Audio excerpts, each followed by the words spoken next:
across the UK, on DAB+, on YouTube, on your mobile, and on your side. This is Talk.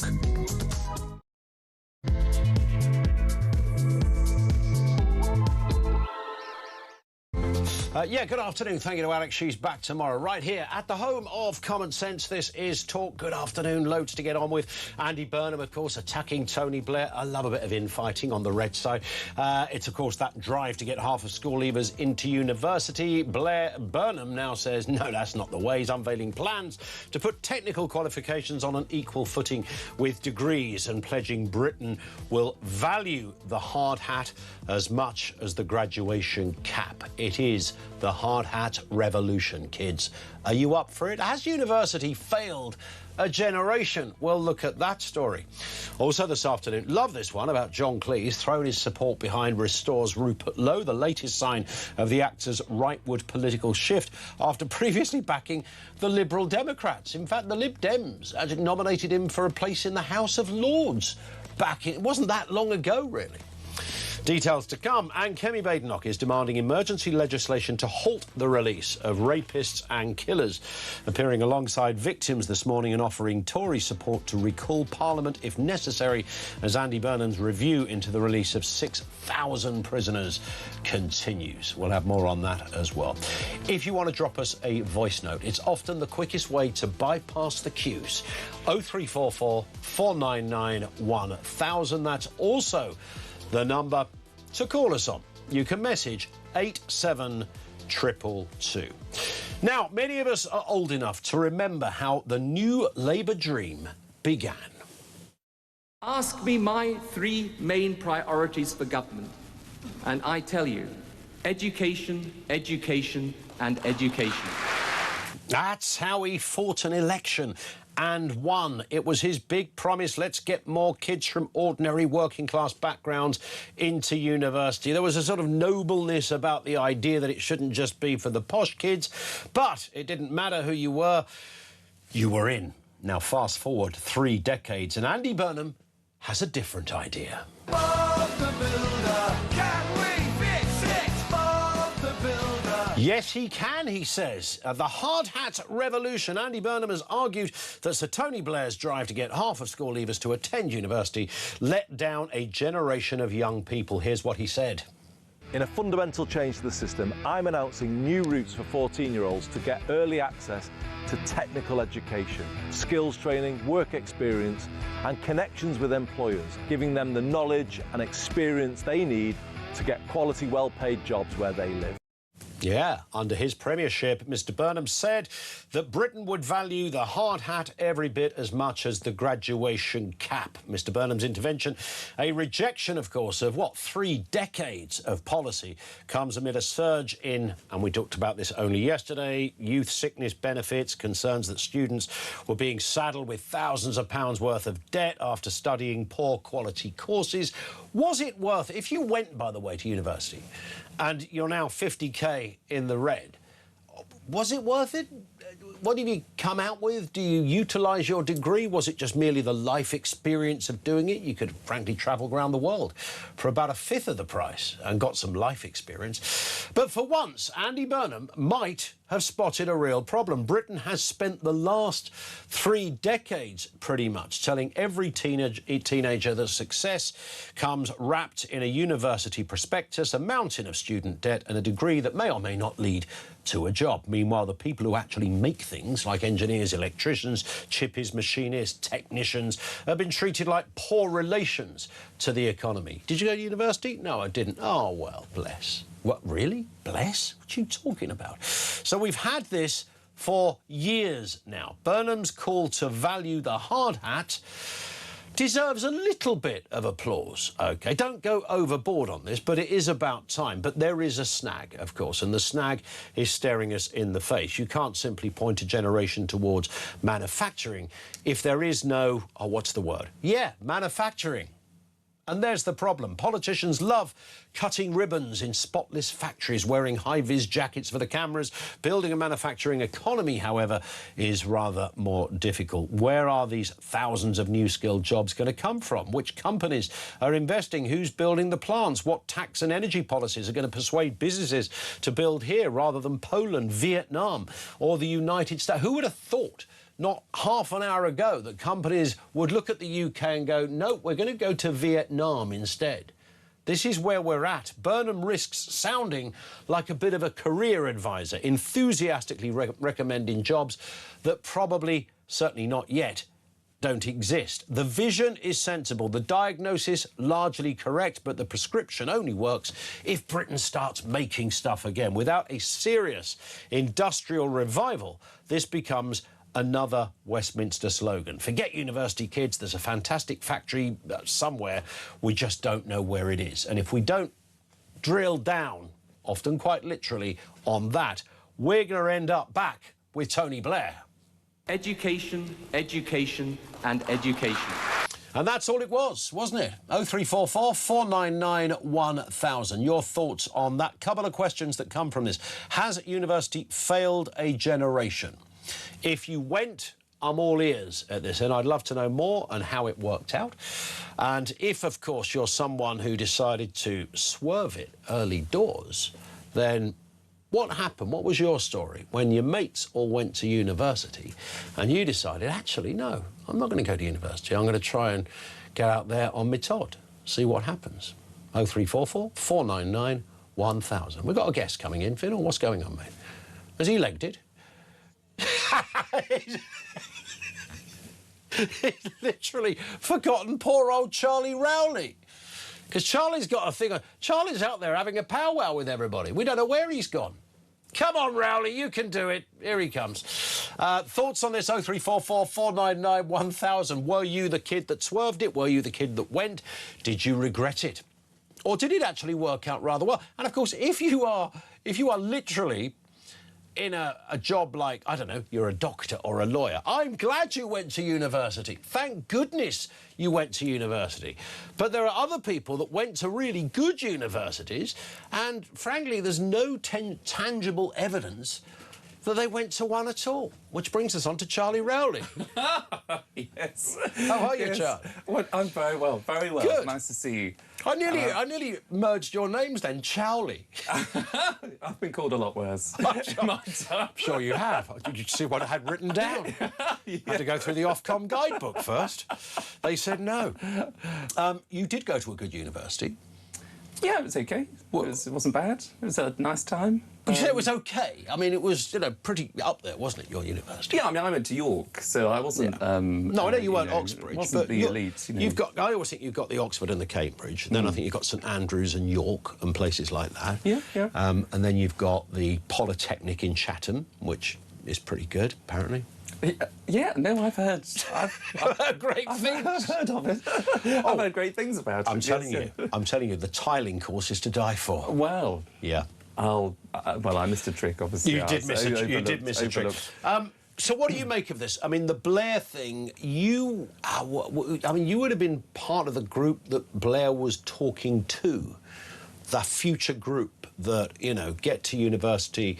I don't know what your own family university attendance is like, but nonetheless, they were attempting to, get you to make sure that anyone who's coming through the education system, essentially, if you can, go to university. Yeah, definitely. No, I was definitely part of that cohort growing up at school, and there was this big drive, and you could feel it within the school that they were edging everybody to sort of look at university, even if you knew that some kids, and some people just weren't that interested because they wanted to start working. Basically, they wanted to go and do something else, but they was always overly encouraged that there might be all of these courses that you hadn't thought about, or even a 2-year course, or even a 1-year course, is better than, as if that was better than things that they actually wanted to do, which was learn a trade or go into into work and earn. So I definitely feel a part of it. I think there are two things here. I mean, Andy Burnham, I think, is living in still probably in the 70s, I think, because if he wasn't aware, I know he wants to tarnish the last 40 years, including some of Tony Blair's era of these reforms, but, you know, a lot of work has gone into redressing the balance of Tony Blair from making sure that 50% of kids leaving school go to university. You know, we've had lots of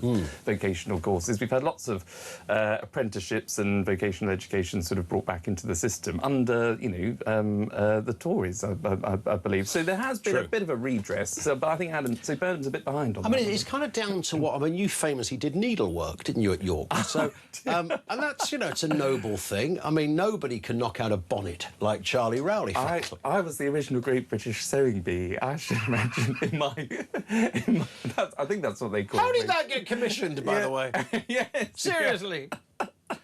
What was going on? Was it just was somebody on a day off at the BBC when we've got this sewing competition? Because you've done music and singing and clay. There's a clay one, isn't there? The Great British Throwdown, I think it's called, isn't it? Mm. You seen that, Finn? The clay one. Right, he likes... Finn, our producer, loves the sewing bee one. Do you? I quite like the clay one. The clay one's... I think it's Channel 4, the clay one. Right. The portrait one is... apparently all right, I've just been told. Oh, yeah. Right. Isn't the clay one... Isn't every episode sort of just like a... Doesn't it just descend into a scene from Ghost or something, you know, the film? It is that... I think it has phallic-based propensities, yes, I think is the official term. Yeah, I might tune in. Right, yes, exactly. They're casting for the next series. Is Charlie on it? He's presenting it. Just try and stop me. Scrambling through. Bring me the clay. I think it'd be a hit. That has got BAFTA written all over it, hasn't it? Yeah. Or something of that nature. So Blair's vision, I get where he was coming from. So when I grew up, and I say this not to have any, grew up in a lovely house, very working class family, really nice caring parents, good values, all of that kind of stuff. There was, I promise you, there was never a discussion about going to university. It wasn't discussed at school. It wasn't discussed. And there was one day when my mum came home from work and somebody we knew, their son, was going to university. This was the conversation piece when we were having food, as we sat there with our tea on our trays, watching the local news, TVS, as it was. And my mum said, "You never guess, you heard about Rita's son?" Now, I don't know why my mum would be saying to an 8-year-old, "Have I heard about Rita's son?" Clearly not. I've been at school, Mum. He's going to university. Well, I mean, we all stopped chowing down on our chops at that point. Wow. And it was the fact that we knew someone that was going to university. I mean, this is in 2015, for God's sake. Yeah. It was an extraordinary moment because it literally, that cohort of kids that were leaving school in the kind of mid-80s, mid to late 80s, it just wasn't there in the same way. So what Blair was obviously doing is going, well, that's not right. Why did young Ian not get a chance to go to university? Yeah, no, I totally... look, there is value in going to university, but it's now about the costs and, the tuition fees and all the rest of it, Yeah. And what is university there for? It was either, I think, through, further academic practice, if you're particularly academic, and you want to then end up employed in a research position or something like that, or it was to get you a job. So it was to do a degree. If it was in English or something, you might then want to go on to become a teacher, which you might have needed a degree for. You now have to do teacher training a year on top of that. So, it was either geared for academic research or to get a job in what would have been a professional sort of environment. But that's not the case, I think, today. And indeed, funny enough, now as you mention it, I do remember. I mean, my sister went to university. She was a couple of years older, so being 2 years younger, I got carried around. I had to sort of dragged along to all the other universities carried that she was sort of looking at. Some kind of papoose. Honestly, you can imagine a big sort of Mrs. Rowling, why do you have a 16-year-old boy attached to your back? Yes. With the 4 pillars, or sort of. We've tried, he just won't walk. I was Emperor Caesar, just sort of being carried by my founder over there, park over there in the Emperor's Bay. But I sort of was dragged around looking at these sort of universities. I wasn't that, overawed by it. I am someone that is a bit sort of fidgety at times as well, so I like to get on with things. So I'm not, I've always been, hopefully, although it always comes falling apart during these hours, quite able to take a bit of information, turn it around quite quickly, and then move on. So would that be your sort of intrinsic skill set? I like to think so. I like to think that you're good at turning things around. Relatively quickly, at pace. That's good news for someone.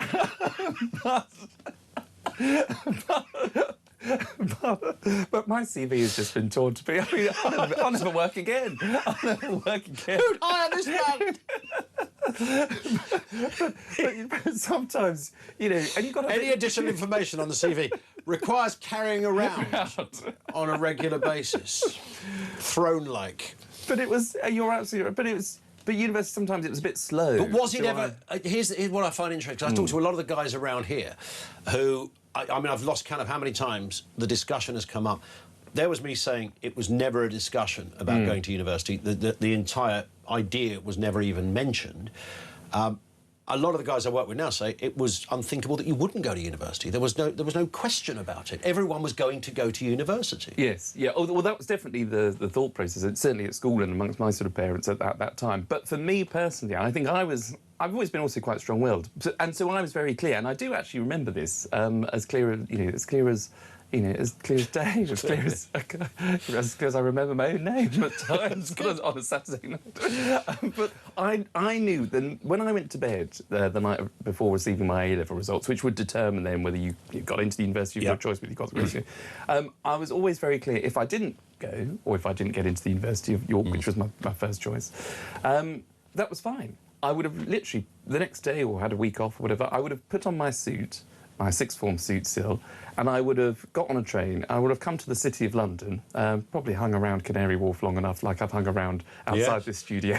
And someone would have invited me in, and I would have got a job. And I would have contemporary Dick Whittington. I would have made the teas. I would have made the coffees. I would have been the porter. I would have done the post. I would have done whatever I needed to get on in the city. Yeah, that's. And I had no issue about that. It didn't matter to me that people would have been going to university because I knew at that time I wanted to be in the city and would have worked there and worked my way up as a 18-year-old into training into whatever position. When you say the city, do you mean the financial district? Yeah. Or are you just talking about the city? Whatever might have been going. I'd take anything. I would have hung around the bars long enough to talk to people to say, look, I'm young, I didn't get into university, but I want to work here. What can I do?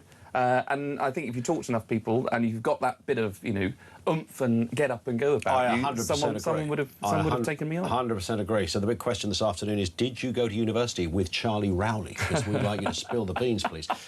Just before we go to a break, Lawrence in Bolton says the Sewing Bee, the TV show, is hosted by Patrick Grant, who employs hundreds of staff in the UK through his community clothing brand, who only manufacture here using British source materials. If we want to save this country, we must buy British, and it starts with companies like his. That's great. I didn't know that little fact. I love that. I'm going to start watching the Sewing Bee. Is there a knitting one as well?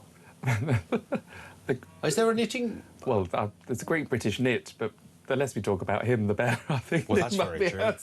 Yes. There might be a few. There is a Channel 4, what's it called, Finn? Of course it is, yes. Hosted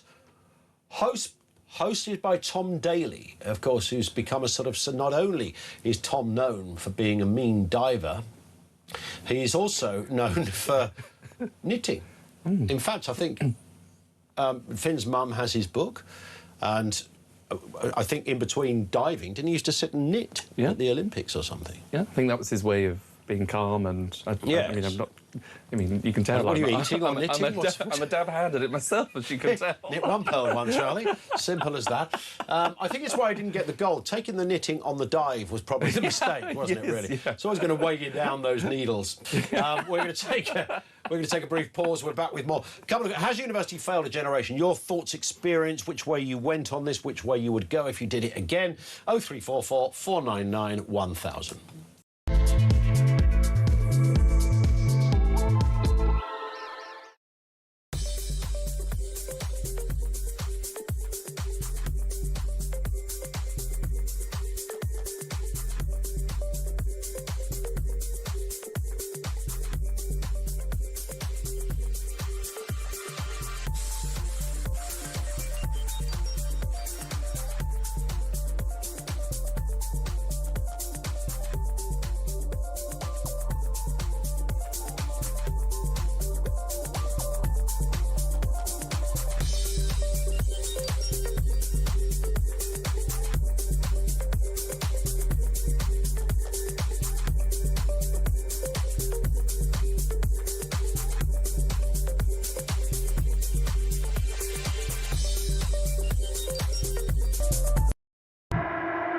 To be here with you all in the heart of Manchester this Friday morning at the end of, you know, a fairly big week is just everything to me. If I have to watch one more saccharine video of him pulling a pint or talking about his favourite bar snacks with John Healey, whatever mawkish, minimalising, utterly moronic, stupid bit of social media tidbit they're trying to throw to us, you know, the sugar to help the Marxist medicine go down. Across the UK, on DAB+, on YouTube, on your mobile, and on your side. This is Talk. It is Talk. 0344 499 1000. Big apologies here. Charlie Rowell is still with us. But listen, we are going to move on to something... I love this story. Basil Fawlty has a new political opinion, as it turns out. Or John Cleese does, at least. He says, John Cleese, the actor, says he trusts Rupert Lowe more than any other party leader. Praising the Restore Britain politician on social media, Lowe thanked him for his support, calling it appreciated. Let's have a reminder of how most of us remember or think about John Cleese. I never remember it at the time. I just remember buying the VHSs years later and thinking, this is just another level of character. And of course, you know, the man himself, you know, famously of Monty Python fame, dipped his toe into the public kind of debating arena some years ago and came out as a Liberal Democrat and a proper kind of lefty who had all sorts of weird, and as lefties do, all sorts of weird and wonderful views. And now he's gone a full... Is it 180 or a 360? 180, I think. It's 180, isn't it? Well, yeah. 180, yeah, 180. Because 360 would take him back to where he started. Yes, yeah. He's done a 180. And he's now, well, there it is. Rupert Lowe is the party leader he would trust more than any other. Yeah, I mean, it's an interesting one because Rupert Lowe hasn't got that much, I think, public support amongst, you know, celebrities, as John Cleese is, and other figures. I think I don't want to tell a porky, but I think John Cleese came out for Brexit, I think, in 2016 and got a bit of a pushback from the media and friends. Quite and, possibly. you know, people sort of disassociated themselves with him, you know, the sort of the lovies, you know, of the left and the acting, you know, classes and communities and the thespian sort of communities sort of dropped him because of that. And since then, I think he's become... you know, slightly more attached to some of the issues in our country, but to the extremes, I think. Yes, which but Rupert I mean, is. look, Rupert Lowe isn't everybody's cup of tea, but then is there any party leader that's anybody's cup of tea? And I think with Rupert Lowe's talent lies, I think, in his... Because let's be honest about it. If we're talking about Rupert Lowe, we're really talking about his views on immigration. I don't think anybody's saying I like Rupert Lowe because of his education policy or his national health position or defence, for that matter. They're talking largely about immigration and his plans if he were in charge, etc.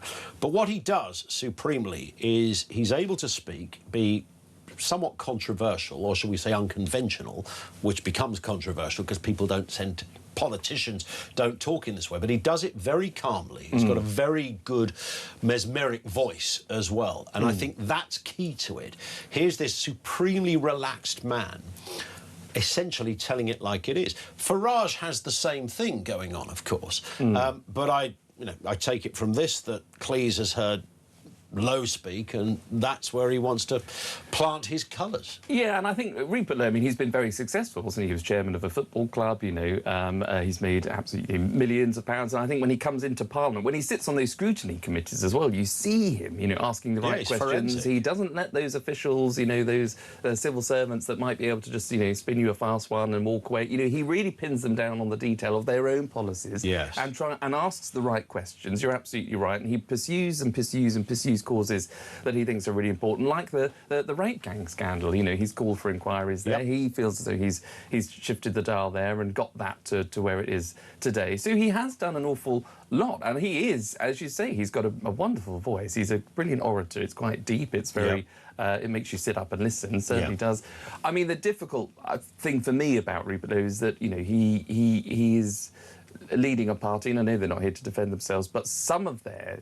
and whilst some of Rupert's immigration stance, I think, is attuned with a lot of what people in this country think should be, but I think there are a lot of people that, within the Restore party that he's created, think it should be something else and goes a bit too far, which is effectively saying that if you are black, or if you are of an ethnic minority colour of your skin, then you're not properly English, or you haven't got that English heritage, and therefore you should also be considered for deportation or things like that, which is not you know, where we are as a society. I don't know if you caught any of that Elon Musk interview. I haven't watched it all yet, where he did an interview with the editor of The Economist, I think it was, and I thought it was brilliant. I haven't seen it all, but the bits I saw were brilliant. I thought she was great, the interviewer, and she did push back, and she said that as well. Interviewers are meant to offer the very opposite to what the person they're interviewing says. So when...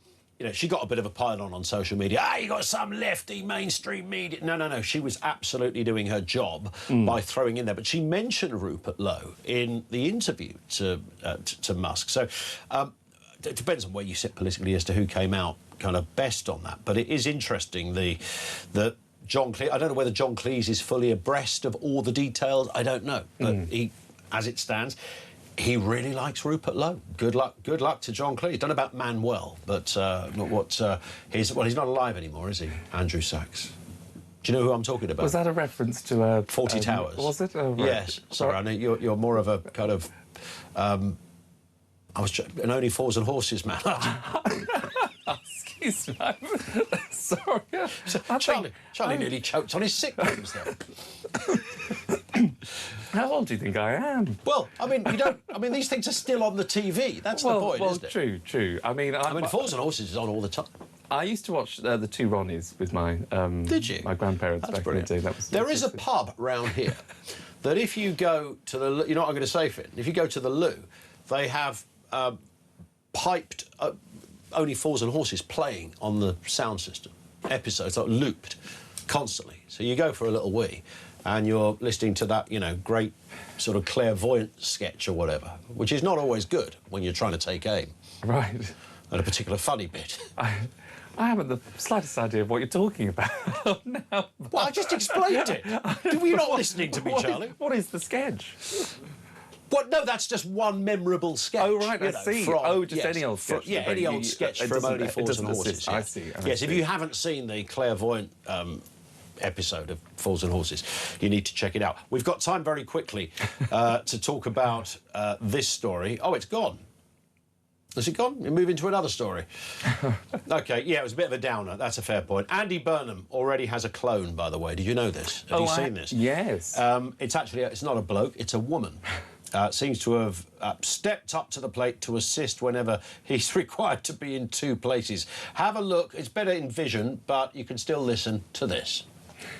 So people on TikTok are calling me Mendy Burnham, which is fair enough. I'm going to just own that, OK, and take that. So people are calling me Mendy Burnham, as you know. Well, I've just been on the phone to my mother and my sister, and I said to them, look, everybody's saying that I'm Mendy Burnham, because I look so much like him. This is Mendy Burnham reporting, up bright and early.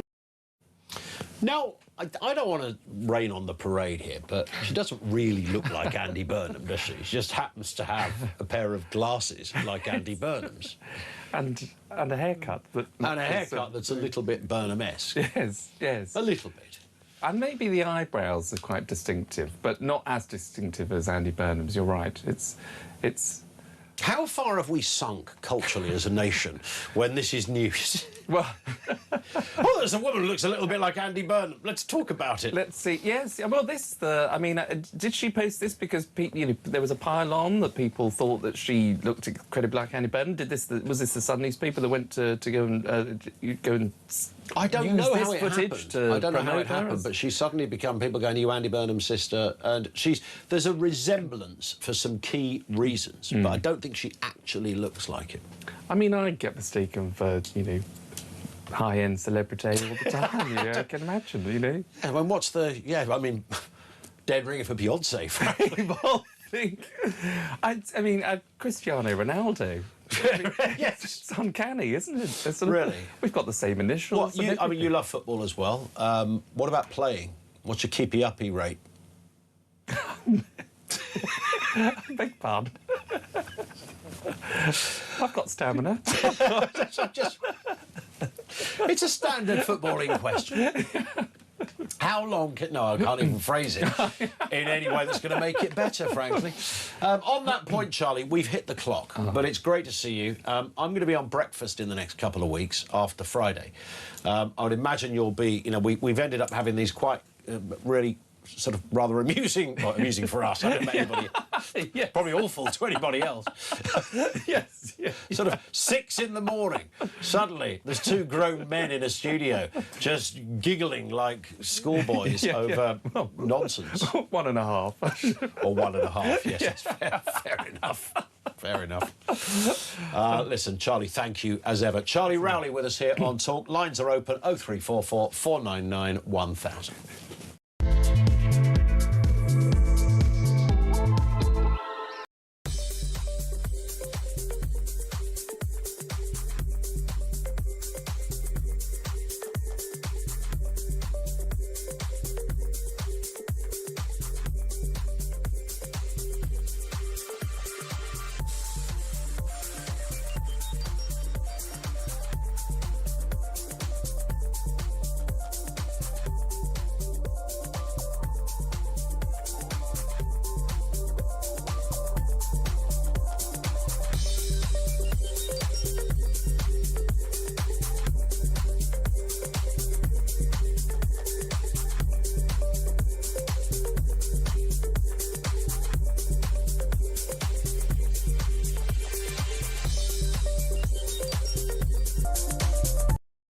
Across the UK, on DAB+, on YouTube, on your mobile, and on your side.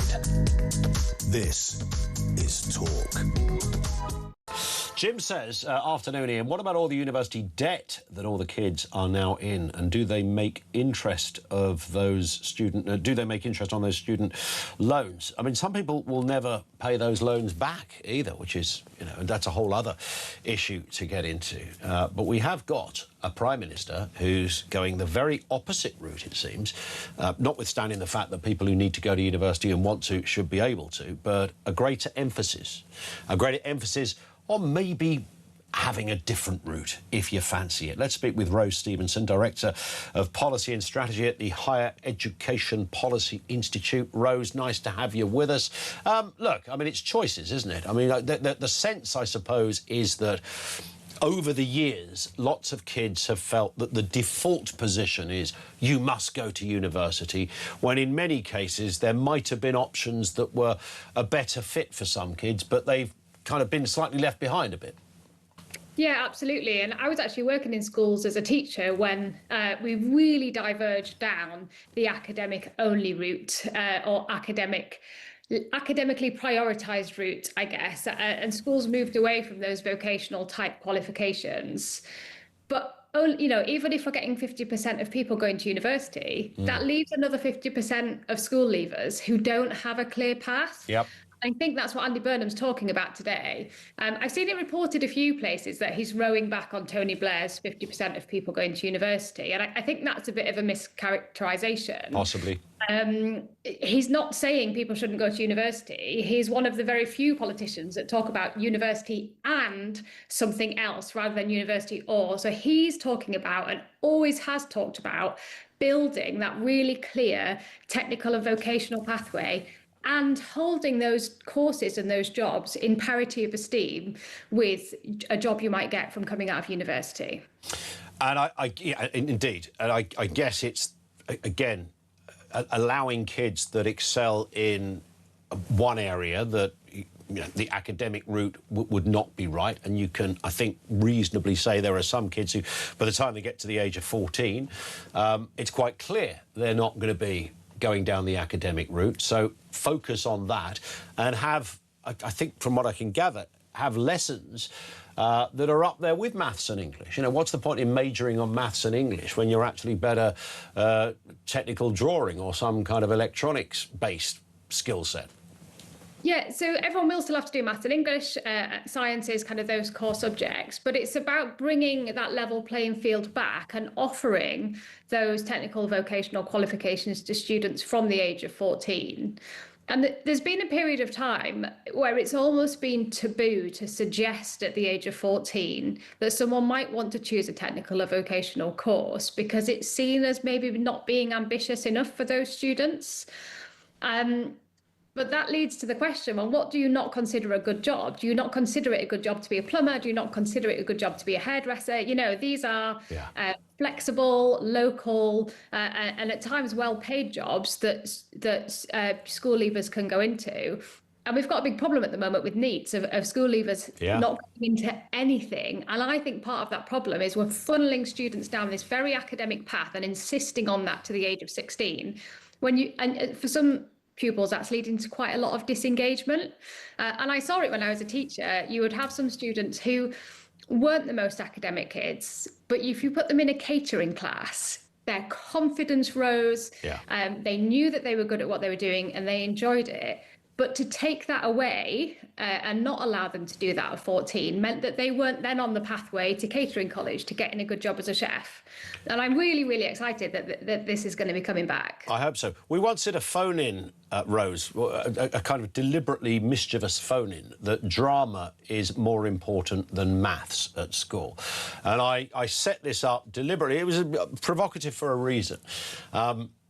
Well, I say provocative. I mean, it wasn't about a change of United Nations law or anything, but it was an interesting debate about the reasons why. And I cited that at a certain age, some kids are never going to be great at maths, but drama will teach you all sorts of things. It's not just a case of standing in the school hall pretending you're a tree. There's everything like oratory skills, speeches, confidence, conversing, debating. And the more I listed it, the more convinced I became of my own arguments. I didn't believe a word of it to start with, by the way. I just sort of threw it out there as a kind of an interesting way to tap into, what people think about different things.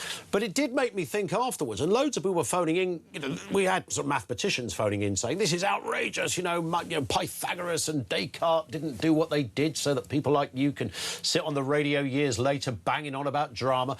But there were many others who said, actually, there's a really good point there. There are other skill sets that kids need and would work better for them. You mentioned catering. Great example, that we've sort of let go by the wayside. Yeah, absolutely. And I completely take your point about drama. I do loads of media work, loads of speeches, chairing big events, etc. And those skills need to be developed. So courses like that and having that breadth of course that I think we've lost through things like the EBAC, which was the English Baccalaureate, which we're kind of moving on from, that really encouraged schools to narrow the choices available to students. I think we're starting to broaden that back out again. And like you said, that develops different skill sets, which are really important. And as we go into the era of AI, those human skills are going to be incredibly important. Absolutely spot on. Rose, great to have you on with us. Thank you for your time. Rose Stevenson is Director of Policy and Strategy at the Higher Education Policy Institute. Mark Lehane is Executive Head Teacher at the Wooden Academy Trust and former advisor at the Education Department. Mark, nice to see you again. Great to have you on. Just give us your broad interpretation or your view on what you've heard from Mr Burnham today? So I've been teaching now for nearly 25 years, and I'm not going to lie, when the news broke last night, I sort of rolled my eyes and thought, here we go again, because when you've been teaching as long as I have, we go round the houses and come back to this whole parity of esteem thing. Yep. To be honest, I'm really worried. Listen, there should be great vocational and technical training routes for all youngsters if that's the route they want to go down. No one's arguing with that. The key question is, what's the right age to do it within our system? I know they do it at 14 in other countries, but for me, 14 feels pretty young in our system, and I'll come back to that in a minute. So I'm worried that we'd be splitting kids out too soon. The second thing I'm worried about is that we quite literally across our school system don't have the qualifications ready to roll for 2 years' time, which is what they're talking about. Where are these teachers coming from, these specialist expert teachers, to make sure it's done really, really well?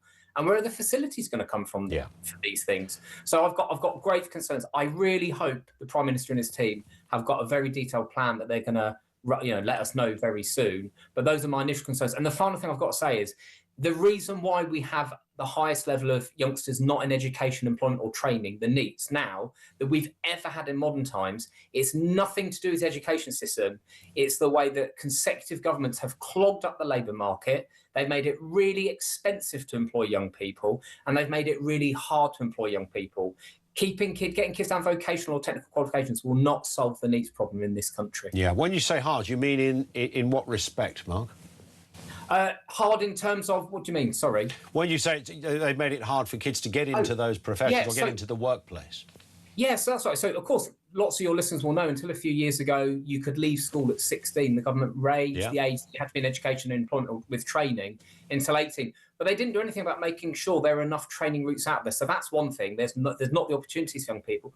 But also, with the extra national insurance on wages, if you're paying people, and the endless raising of the minimum wage or the national living wage, it's made it so hard to employ a 16, 17, 18-year-old when you might as well get yourself a 21-year-old for not much more money. I know from my own experience with my own kids, they found it really hard to get part-time jobs. Sure. Just because it's so hard for employers to do which is bizarre, because we often, move into that sort of territory, which is quite fun and sort of reminiscent and retro when you talk about what was your Saturday job, And obviously there are some kids that still do a Saturday job, but it does seem to be a bit of a rarity these days when it was once the default position. It is really hard, and a lot of that is wider societal changes and technological changes. We don't get physical newspapers anymore in the same way. Lots of people buy stuff online, and so you don't have the local shop jobs. But, like I said, coming back to this particular thing, though, like I said, no one is arguing that we need really great training routes for young people to specialise in the trades. The concerns I've got aren't because I don't think the trades or technical jobs are really important. They really are. It's not that the academic route is better than the others. It's just that it takes quite a long time to teach kids the basics. And education, remember, is not about preparing people for the labour market. It's about setting them up for life. Yeah. And just, when people talk about, oh, not all kids are going to be academic, all we're talking about in this country, and nearly every other developed country in the world has the same core curriculum. All we're talking about is to the age of 16, kids doing maths, English, science, a bit of a foreign language, some history or geography, some RE. I don't think that makes you particularly academic. No. I think that's just a reasonable core. But is it I mean, just on that point, because I'm intrigued by that if you have to take maths, English and a science, I think I'm right in saying. Do you have to have a language in there as well? But either way, certainly the first three. Should that remain? I mean, what if or if it does remain, does it need to remain with the same level of intensity? Because there are some kids at 14, but by the time, I've always said, by the time you get to 14, all the usual stuff that you're going to use in life, multiplication, times tables, same thing, by the way, subtraction, general kind of, adding up and doing stuff, you've kind of got the grasp of that. And anything that comes beyond 14, you start to get into, cosines and nonsense like that, right? Well, I'm biased because I'm a maths teacher. So that's why I was aiming this at you, Mark. But the thing we've got to remember is actually 14 is still pretty young. And every year that I've had an exam class, no matter how, whether it's been a higher ability set or a low ability set, every time I've had an exam class, I've taken through to GCSE, I start off with a few kids in that class have been adamant they don't want to do it, they wish they didn't have to study maths, they're not going to stay on and do sixth form or whatever.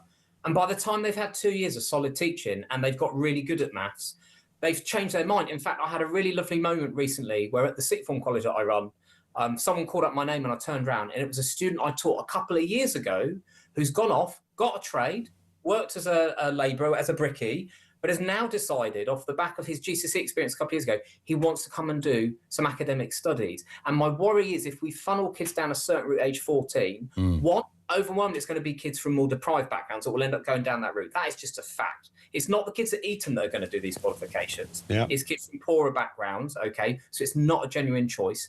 And two, I just think loads of kids at the age of 14 don't know yet what they don't know.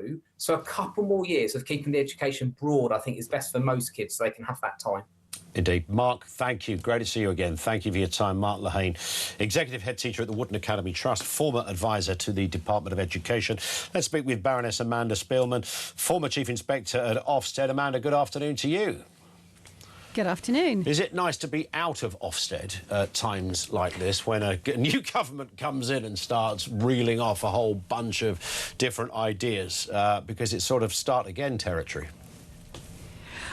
Well, it sounds like start again, and yet Burnham's right there in the shoes of John Major, Tony Blair, David Cameron, Boris Johnson, Rishi Sunak, Keir Starmer, who've all announced that they want better technical education and parity of esteem for vocational education. There's a here we go again about this, definitely. But it's a noble aim. It's certainly worth doing if we can. There are a lot of reasons why we don't get technical education right at the moment, and why we don't get the best sort of school to college to employment journey that we could for a lot of young people. But there are so many bear traps. Yeah, there's always bear traps, aren't there? And we, as we all know, a political speech, and you correctly identified just about every Prime Minister we've had previously who've said versions of this. I don't know anybody who doesn't want the next generation to do well and succeed and change things and play to people's skill sets, etc. Saying it and doing it are two very different things, of course. They are. And I think we need to put the whole Manchester thing on one side for now, because the Manchester Baccalaureate that we've heard a lot about in the last few months is only very recently launched. The first young people to choose qualifications under that framework that's been layered in won't even get their first results until summer 2027. So it's just far too early to know whether that's achieving anything. It's an interesting test, but it's too early to say. Overarchingly, though, and I know it's hard to to respond to a sort of generalisation in this way, but do we send too many kids to university? We certainly put a lot of emphasis on that particularly from the 90s onwards, and the merging of universities and some really excellent technical institutes probably did downgrade technical education within higher education. It became less something that really stood and shone in its own right, and more a subsidiary part of bigger universities. So there's absolutely a conversation to have about how we put better value. But I think there's a really important point here. You cannot mandate esteem. Yeah. We may esteem firefighters and nurses as highly as we esteem footballers, but the labour market pays top-level footballers better than it's going to pay a top-level nurse or firefighter. The chances of changing that zilch. Esteem has to be built and earned, not mandated by government. Yeah, and sorry, Amanda, do continue. So, and there are a few things that really are mistakes of the past, and I'm afraid mostly mistakes made by Labour governments of the past. So, particular things that Burnham may particularly need to unhook himself from. And one of those that I would single out is a mistake that was made about 20 years ago. And ironically, it was all about parity of esteem. It was putting equivalence in performance tables for vocational qualifications with GCSEs. What it actually did was kind of backfired. It meant lots more vocational qualifications were taken, but it meant kids stopped taking all the practical GCSEs, and particularly the design and technology GCSEs have been absolutely hammered over the last 25 years. Hardly anybody takes them. The boys who might once have been doing the woodwork, the metalwork, the technological things that are the precursor of post-16 technical education, those have all been replaced by, for boys, BTECs in sport and enterprise, and for girls, BTECs in health and social care, which are not technical qualifications in the same way. So we've accidentally undermined technical education with a reform that was meant to boost it. And that creates an incentive for schools to steer kids away from the technical things. So again, we're back to sort of that beginning point about the unintended consequences of something, which, as we said, I'm sure every education minister, I know that, people like Nick Gibb, who I know a little bit, who worked, very, very hard and was very serious. And I'm sure when Mr. Blunkett was Education Secretary, they all have in their heart, I'm absolutely convinced, that it would be very bizarre to meet one of these people who would say, oh, I want kids to fail. Of course they don't. But getting there is another matter. So this new initiative, Amanda, does it really, I mean, we need booster rockets on this, or we need some meat on the bones? Final point, what do you think? We certainly need meat on the bones. There's lots of space in the curriculum frameworks, in the qualifications we've got at the moment to improve the incentives. My advice is don't try and do fundamental changes to those building blocks. Think about how to incentivize young people and the schools and colleges they learn in to make the right choices for them. That of itself could turbocharge technical education. Great point to finish on. Thank you for your time. Really appreciate that. Baroness Amanda Spielman, former Chief Inspector at Ofsted. Your thoughts on all of that? 0344 499 1000.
To be here with you all in the heart of Manchester this Friday morning at the end of, a fairly big week is just everything to me. If I have to watch one more saccharine video of him pulling a pint or talking about his favourite bar snacks with John Healey, whatever mawkish, minimalising, utterly moronic, stupid bit of social media tidbit they're trying to throw to us, the sugar to help the Marxist medicine go down. Across the UK, on DAB+, on YouTube, on your mobile, and on your side. This is Talk. It is indeed Talk. 0344 499 1000. Vocational, or do you prefer the old Tony Blair route? Education, education, and education. He never stopped wanging on about that one, did he? Steve, what are your thoughts, Steve? Good afternoon to you in Bromsgrove. Hi, I just wanted to say I had 3 daughters. Yep. 2 went to university. Well, all 3 went to university, but the youngest one's the most interesting story because she crashed her A-levels first time round, decided to try and retake them. And in the year she was retaking them, she worked at an insurance company full-time, had a little car, was going off to work. Yep. Ended up enjoying herself, but retook her A-levels, went off to university and came home at the Christmas and said, Mum and Dad, I want to pack it in because it's a waste of time, this university lark, all these people pissing their grants up against the wall and all the rest of it. She just instinctively knew. She came home and said, got something to tell you. My wife and I looked at each other and thought, oh, what's she going to tell us? And it was, I want to get out. And she basically said, I'm not coming home. I'm staying in Bristol. I'm going to go and take my CV round Cribbs Causeway Shopping Centre. Within an hour, she got a full-time job in a shop. Within a year, she was working in an insurance company, and then she found a job in a major software company in London. And she basically found out during when she was at in her year of after A-levels that she has a great aptitude for being able to absorb, use, and manage computer systems. She did 10 weeks training at the insurance company in 2 weeks. Wow. And she'd come up through a grammar school. Her two sisters went to grammar school. One of them did a degree in technology and design, and she's now 39, and she finished paying off her student loan last month. The other one is self-employed, working for herself, and deliberately keeping her income below the threshold at which she needs to pay back her student loan, which is growing at a rate of knots due to the interest. She says, "Well, I'm just going to sit here and I'll just be self-employed, and I will basically wait the 30 years till my student loan gets written off." What I think is interesting about I was about to say your younger daughter, Steve. What's interesting is that the system wasn't designed for her to take that option, was it? She discovered those options herself. She made her own roadmap, as it were. Yes, so ever since, and I tell this story to anyone who wants to listen, is don't get railroaded into university. I've since come across a lot of people who decided not to go to university, but to take technical routes.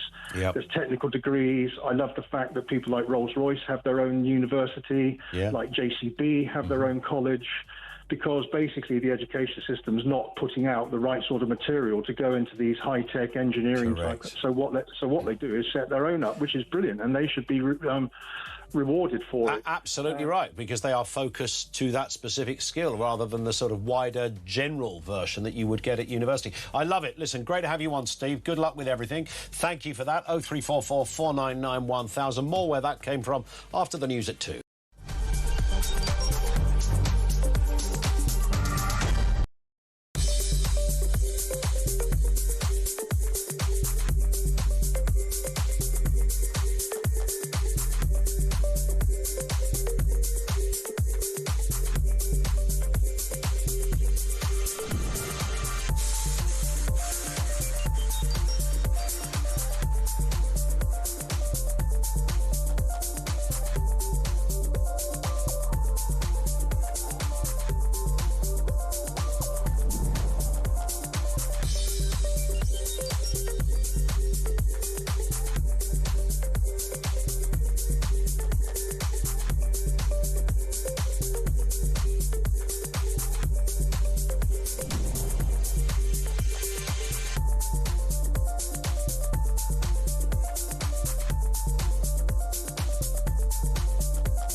across the UK. On DAB+, on YouTube, on your mobile, and on your side. This is Talk.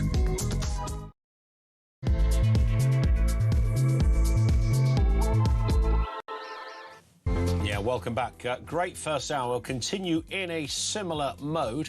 We're, of course, talking about Andy Burnham attacking Tony Blair's drive to get half of school leavers to university, unveiling plans to put technical qualifications on an equal footing with degrees, and pledging that Britain will value the hard hat as much as the graduation cap. As our previous guest, Baroness Spielman, said from Ofsted, or formerly of Ofsted, it is a kind of speech we've heard from pretty much every Prime Minister. But your thoughts on this? Has university failed a generation, or was it the only way to go? Your experiences, please. Also this afternoon, John Cleese has thrown his support behind Restore's Rupert Lowe, the latest sign of the actor's rightward political shift, after previously being a die-hard Lib Dem supporter. That's one heck of a journey, right? Thoughts on that too? And Kemi Badenoch is demanding emergency legislation to halt the early release of rapists and killers, alongside the victims this morning, offering Tory support to recall Parliament if necessary. This is as Andy Burnham, of course, is reviewing the 6,000 prisoner release programme. Details to come. Everything you need to know, all the breaking news right here on Talk. Our lines are open. You can voice note us as well, 0344 499 1000. Ben in Stockwell says students should study what the country needs. Some courses need to be abolished or only made available for those who are already in employment. This one in from No Name Given. Thank you, Baroness Spielman, for the clarification, because I've texted this show months ago about my feelings of technical education being undermined and lacking prevalence in the narrow, unfair league table system published so publicly with little explanation. And it does come down to, I suppose, the pecking order of what is important. I do understand, I mentioned about, do you still need to do maths as a compulsory subject when it comes to taking your choices, as it's still called. And many of you are making the point that actually, maths is more than just adding up. It's got a whole load of other components to learning maths in terms of logical thinking and the like. We'll do some more of those responses in a couple of moments' time. I want to bring back something we did touch on yesterday as well. Andy Burnham's 10% death tax on inheritances could see 20 times more families taxed, but the Prime Minister insists he can push it through without an election. Now, this is being talked about. It's not yet policy. We wait to see what the reality happens to be. Let's speak with Douglas McWilliams, author and economist. It's the Gordian knot, this one, isn't it, Douglas, that has gone around the Westminster block for decades. Everyone's saying, yep, I can solve this one. And, of course, the fundamental question is someone has to pay. It's not only that, but inheritance tax is something that's getting abolished all around the world. And the reason they're abolishing it all around the world is after a few years, you don't actually make any money from it. So the 10% tax that they're talking about, it will probably make money for 5 or 6 years. But after that, our modelling and other people's modelling says it then loses money. And if there's no money, it doesn't pay for anything. Why does it, it might be a sick form question, this, but why does it lose money? Do people stop dying? Bizarrely, actually, there was a recent study that showed that people did adjust the time when they died. I guess it can only be a few days at most in response to inheritance tax changes. But I think that's a trivial issue. What they actually do is they choose much more favourable regimes to die in. And if they die in places where inheritance tax isn't so high, and they establish that as their tax residence, they can avoid it. Yeah. And there are so many countries now, Norway, Sweden, Austria, Portugal, Israel, Mexico, and of course, three that are very close to us in migration terms, which is Australia, New Zealand, and Canada. They've all abolished it in the last 40 years. What have they replaced it with, Douglas? Sorry? What have they replaced it with? If at all? They haven't had to replace it because you make more money. One of the things that's quite important as far as older people are concerned is whether they work or not. I mean, after you're 65 or so, working is voluntary. And a lot of people do, but only if they think they can keep most of what they earn. Yeah. And the problem is you've already paid income tax. If you have to pay 40% inheritance tax on top of your income tax, sure, the incentive to work disappears. Indeed. So if you've got the income tax, you shouldn't be greedy and try and get the inheritance tax as well. I mean, that does, as you put it, make perfect sense. From what I can gather, this sort of proposal or this discussion would see inheritance tax potentially disappear, which, of course, is you're only taxed on a certain amount after whatever the figure happens to be at the moment. I can't remember it offhand, but so it doesn't affect everybody. In fact, most people will not be in a position where inheritance tax is paid, but this 10% levy would be on all inheritances. So it would be less in terms of a percentage, but it would hoover up more people in the equation. So nobody could escape it. Well, the problem for that, of course, is that it applies to everyone. And inheritance taxes are things that people... I'm surprised. I mean, I wrote a book actually saying inheritance tax should go up. And I turned out to be wrong. When I did the sums, I discovered I got it quite badly wrong. And actually, the thing to do is to encourage people to work when they're older. And that will provide you with so much income tax that you don't need the inheritance tax. So, say that again, Douglas. Apologies. Just remind me what you said. I was trying to get my head around it. Sorry, I'm sort of probably subbing it down a bit too much. The alternative to inheritance tax is no inheritance tax. Yeah. If you don't have inheritance tax, you get an increase in the labour supply amongst older people, which is really significant. I mean, the rough maths say at least 500 million extra people are likely to be working in any given year. Interesting. So that trickles down. So the overall coffers, when all the adding up and workings out have done, actually would theoretically at least be a greater number than it would be if you just swiped and hoovered up the inheritance. We've done the sums. We've used the best analysis that's available. I mean, you can never be certain when you're doing an economic model that you're right, but it looks as good as you can get. So the other way to look at it is that, you know, back to where I began, was somebody has to pay. It's costing an arm and a leg. It's increasingly expensive. People live longer. They can survive with illnesses much longer. For, you know, in 1948, when they were putting this whole welfare thing together, nobody ever thought you could survive cancer for 10 years. 10 weeks would have been a bonus. And here we are, people living with diseases and the like. So we've got a plethora of circumstances that were never predicted when the welfare state was first in operation.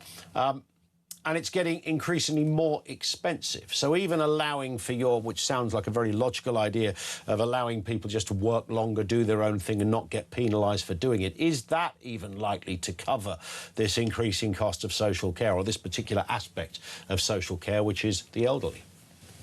I mean, it is a tough one. And, you know, I've got a 99-and-a-half-year-old mother at the moment who is in care and is costing, at the moment, her, but if she lives for much longer, it will cost me a lot. So I understand the issue, and I understand, in a sense, how unfair it is, because some people pay, some people don't. Some people get subsidised by the state, some people don't. It is one of these really tough ones, and I accept that the current system is a bit of a lottery. I think that there needs to be an attempt to reform it so people get treated equitably. But in the end, life is a lottery, really. We don't know how long we're going to live. We don't know what diseases we're going to get. We don't know how it goes on. We can't expect complete fairness. I think if we tried to go for that, the best will be the enemy of the good. Just on a personal note, Douglas, for some reason, I can't tell you why, but I've long thought that I'm going to live to about 114. So I'm going to probably break the entire nation based on my own longevity. Well, it depends whether you're paying for it yourself. My mother runs out of money at 107.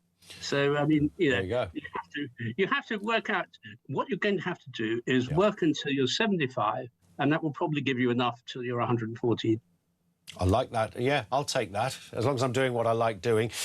Douglas, great to have you with us. Thank you, sir. Douglas McWilliams, author and economist. It is the never-ending, oh, I've got a solution. No, I've got a solution. It's a bit like we're talking about the education university thing.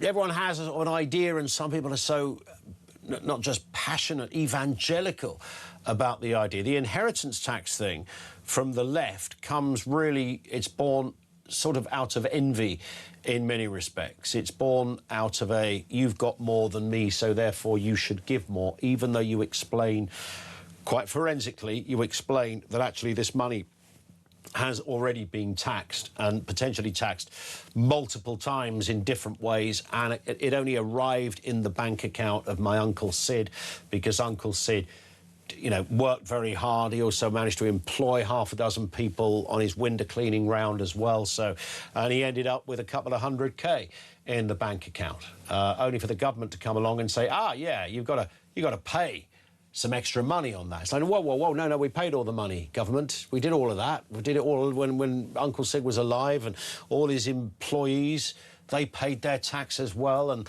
they also used the money they earned from Sid to go and, you know, spend it in the economy and do other, which propped up other... You can explain that to you blue in the face, but a hard-nosed lefty, open brackets, moron, close brackets, will just simply say, no, it's not your money. Somebody else's money. Back to universities. Has university failed a generation? Your route to life success, did you do it by swerving university? Was it even on the cards for you? Or did you go that route and it worked out nicely? What do you think of Andy Burnham's latest announcements? Let's get a voice note on this. It comes from Elle. Hi, Ian. My daughter went to university and bitterly regrets it. She got her 13 GCSEs, mostly A-star, did her A-levels, A's and B's, then went off to university to study forensic science. While she was there, she got 2 firsts and a 2-1 in the exams that she did. She absolutely hated it. She said, I'm paying all this money. I'm getting 11 hours a week tuition for my now £9,000, and then you had another £6,000 a year for the halls. So for £15,000 a year, and she was so bored because she was only doing 11 hours tuition, she got 3 part-time jobs while she was up there. So she lasted 1 term and came home, and she still has the debt, the bad debt. She owes more, well, probably about the same now because they charged them up to 8% interest. So she hasn't paid any of the $15,000 off. She's been paying it for the last 10 years and it's still exactly the same. So it was a complete rip-off.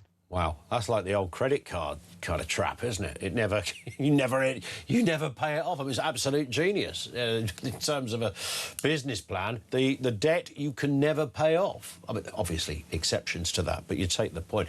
She did, Anel, thank you for that, make a really good point, by the way, and that's university courses that just don't have to be 3 years.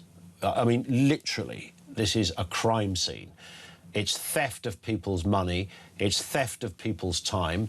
It's rigged to do that. If you're doing a course where you're going to go to a lecture at 9 a.m. in the morning and throughout the course of the day, you'll be doing other similar things like lectures and whatever the practical implications of your degree might be, and then about 4:30, you leave the campus.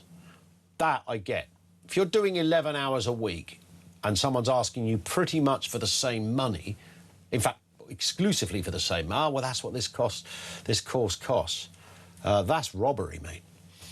And back to that issue of maths, the big conundrum about how important is maths. One here, again, no name given, says maths is not just about the numeracy.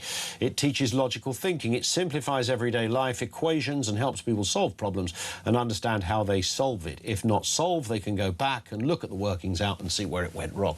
Generally, logical thinkers will find maths easier. It's hugely important as a subject, I believe, for this reason. I would agree with that. I think the fact that it's compulsory and you get no choice. What about English in that one? Because you could make similar arguments about English. I think maybe the more powerful one is about maths. I don't know, depends where you sit on the two. But does it have to be to that level of intensity? Could it not be like you do 1 double maths? Or what are you likely to do? Remind me, 3 double maths a week? Would that be, well, at least 3 lessons of maths a week, right? Throughout the remainder of your schooling. I don't think that's changed. And 3 English and 3 science. Could you take that down to 1, if I've got that roughly right? For some students who just aren't great at that but could do with the additional information, as was just said on the text. Let's get a call from Mike in Colchester. Mike, what have you got for us? Afternoon. Good afternoon, Ian. Hiya. Enjoying the show as ever. Thank you. I went to university between 1994 and 98. So I did an undergraduate degree in art, media and culture. Mm-hmm. And then I did an MA. I mean, even if you made a million guesses, you wouldn't guess the subject. So I'll just tell you. But the MA was actually in science fiction. OK. As in the literature or as in the general genre? Literature and film. And TV film. programs. OK, yeah. I'd imagine that would be quite a cool degree, to be honest. Well, yeah, I mean, it was fun because you just sort of sat around geeking off about Doctor Who and Star Wars and all that sort of And why stuff. the answer's 47? Yeah, exactly. I think it's 42, actually. Sorry. I read it a long time ago. That's okay. You didn't read the second one. That's what it is, yeah. Yeah. And then sort of at the end of that, I was like, okay, now what do I do? I sort of flitted around for a few years, but then eventually settled on going into teaching because that's really all my degrees were any use for, because I would have quite liked to go into media, say, like either as a cameraman, an editor, something like that, but I didn't have any sort of formal qualifications in that. And I might have liked to go into journalism as well, but again, with such a general degree, it was, it wasn't any use for that. So I kind of reluctantly went into teaching. It's not something I ever envisaged doing, because as a kid, like as far as I was concerned, teachers were the Antichrist, and I couldn't wait to leave school. But then I sort of ended up back. You became there, part really. of the system. Yes. Yeah, that's what it does to you, Mike. Gets you, reels you in. Did you end up loving it? At times, other times, no. What age were you teaching? Because that's usually relevant, I think. It was secondary, so it was aged 11 to 18. Oh, God, I'd done my nutting. Yeah. But then I can't imagine teaching reception classes, but that would also send you to an early grave, wouldn't it? Yeah, so, I mean, I managed 16 years, so, that was a fairly good innings, and I think I've done my service to society. That's fair. That's fair. So you were sort of the accidental student, in a way? Yeah, I mean, when I was 18, I was fixated on becoming a rock star, and that's really all I wanted to do. And my parents sort of doubled down on that fairly quickly, and I think that they were under the impression they were doing the right thing, and I think in their position I would have as well. And they sort of nudged me in the university. Who were you? So you're musical, you play guitar and stuff like that, yeah? I do, yeah. And who was it you were looking at as an 18-year-old thinking, I want to be like him?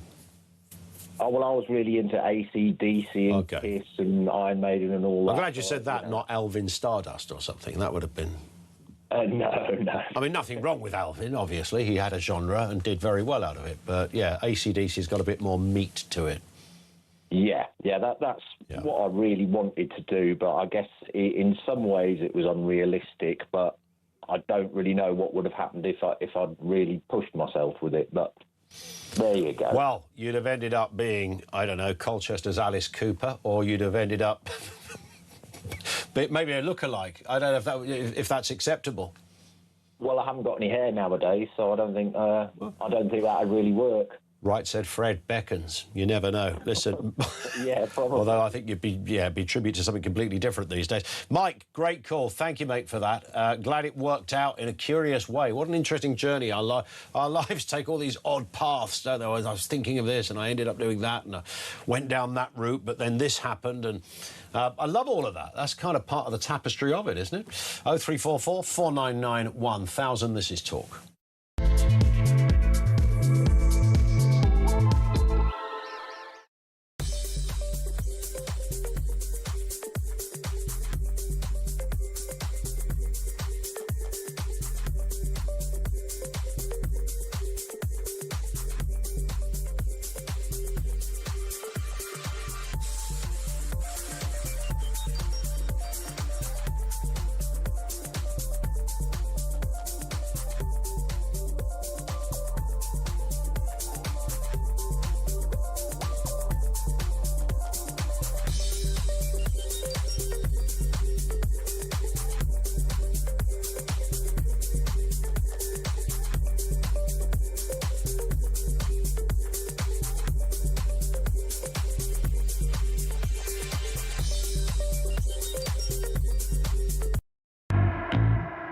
To be here with you all in the heart of Manchester this Friday morning at the end of, you know, a fairly big week is just everything to me.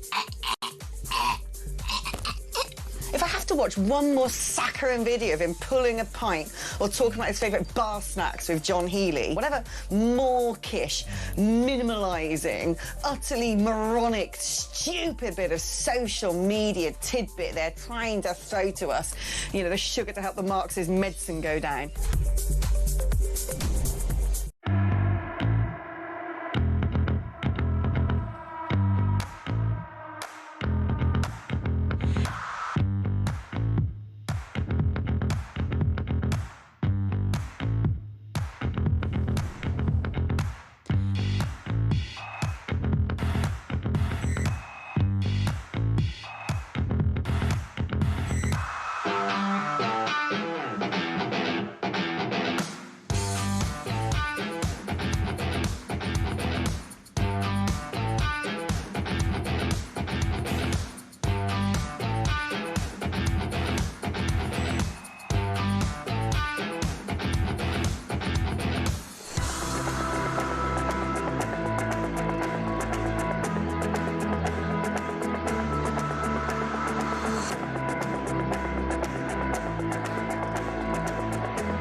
Across the UK, on DAB+, on YouTube, on your mobile, and on your side.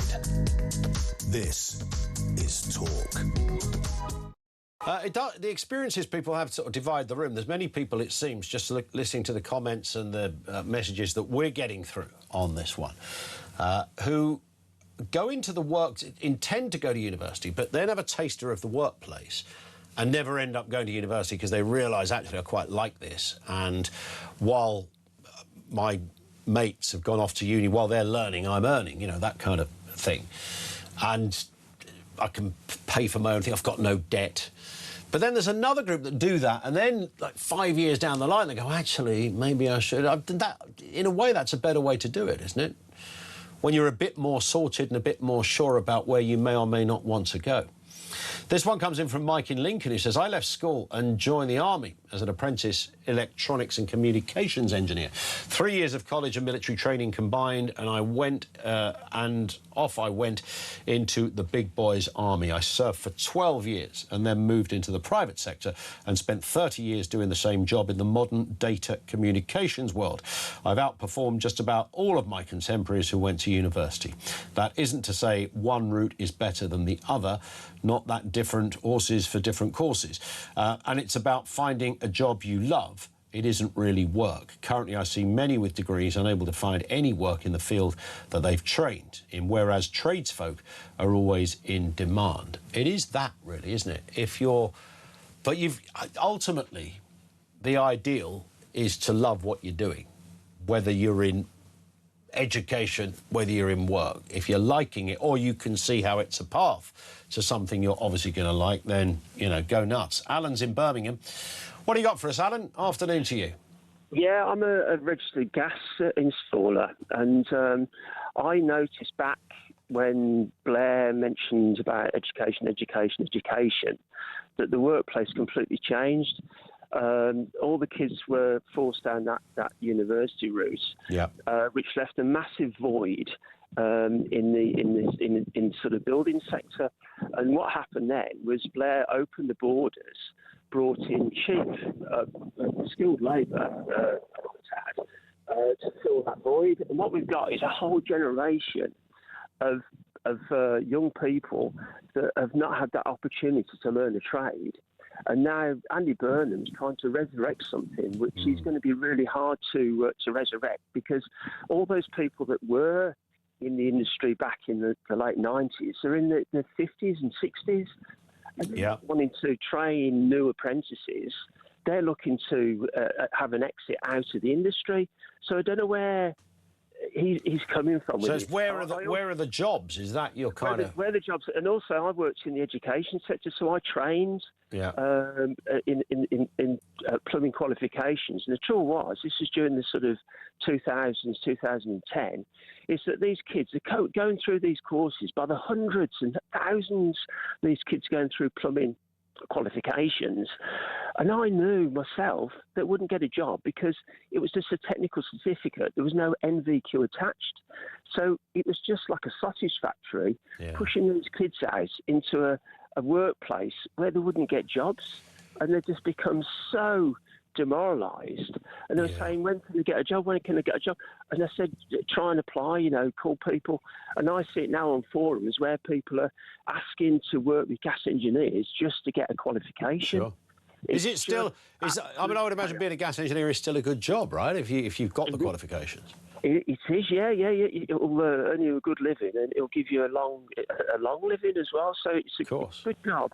But it's just, I feel so sorry for these kids that have been lost in 25-year void of this going into this further education, and we've lost all these people that could have trained these young people up.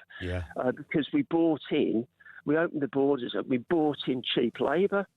And that actually just made the gap, but it didn't stop the problem that we've got now, where we've got all these people that still need a job. We've got engineers, electricians, gas engineers who are in the 50s, who are not in the position to train people up. They're all one-man bands. They don't want to get involved with training people up because it's a costly exercise. Of course it is. And all it's going to do, it's going to be then a new competitor that's going to be looking for to take over their work.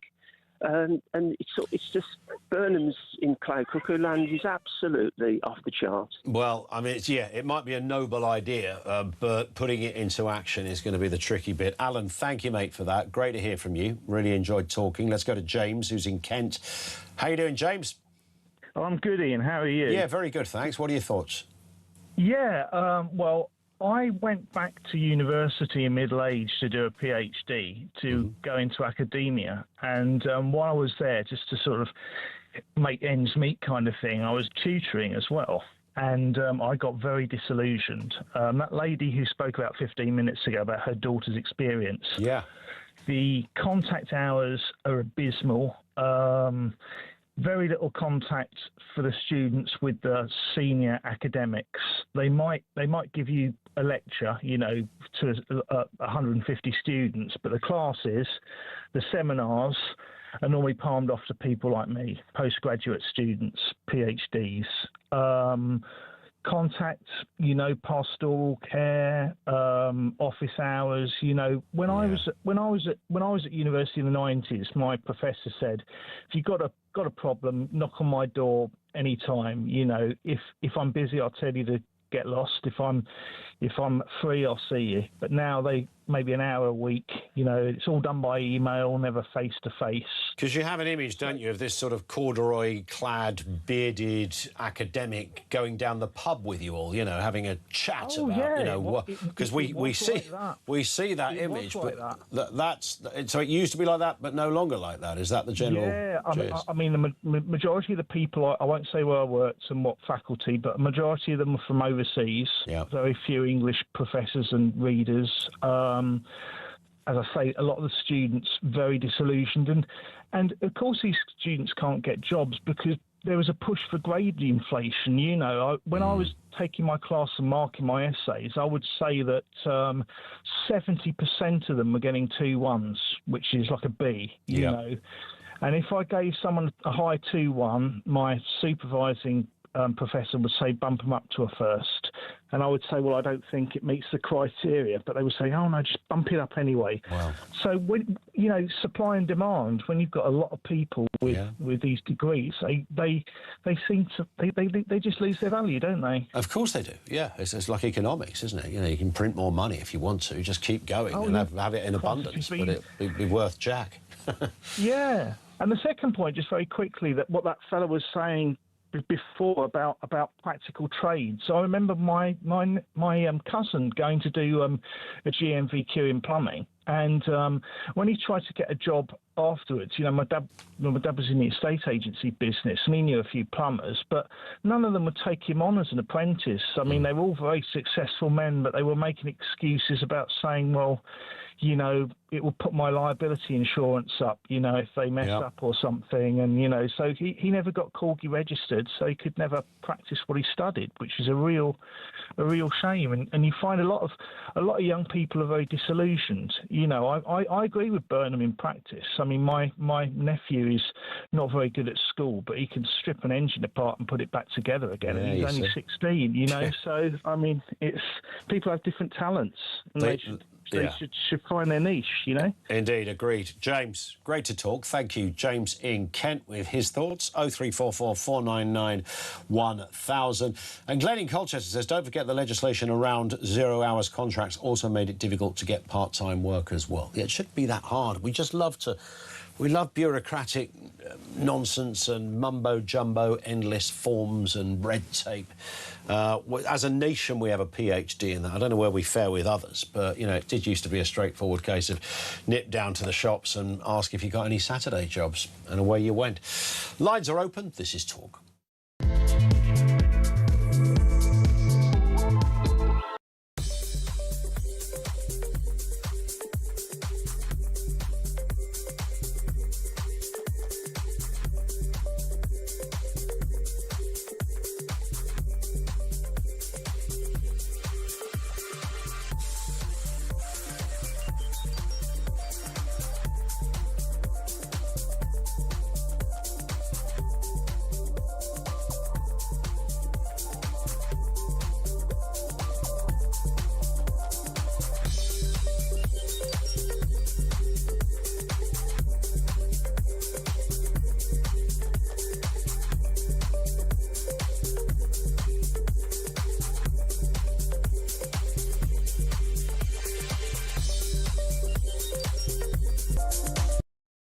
Across the UK, on DAB+, on YouTube, on your mobile, and on your side.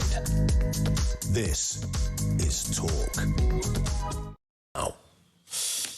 It is Talk. 0344 499 1000. Where have all the rich people gone? Britain's millionaire count has fallen to its lowest level since the financial crisis, down 7% to 442,000. The Adam Smith Institute wants tax cuts in response. Burnham's allies want the opposite. Of course they do. Equalising capital gains and income tax. Sebastian Charlton is head of programmes and partnerships at the Adam Smith Institute. I mean, it's a good afternoon to you, by the way, Sebastian. I always find it interesting when you argue with, we've all got mates across the political spectrum, and you argue with one on the left. And, I try to explain that we need, that we will be in a better place if we have more James Dysons and more Vodafones and more countries like that. I don't know. Honestly, I want to tear my own face off at these arguments. I can't work out why somebody can't see that. Isn't it obvious? I know it feels like common sense, but I think there is... I think understandably, when people feel a lot poorer and like they're not getting richer, there's a lot of resentment that's then directed at people who are millionaires. But attracting millionaires to the UK is so important for us.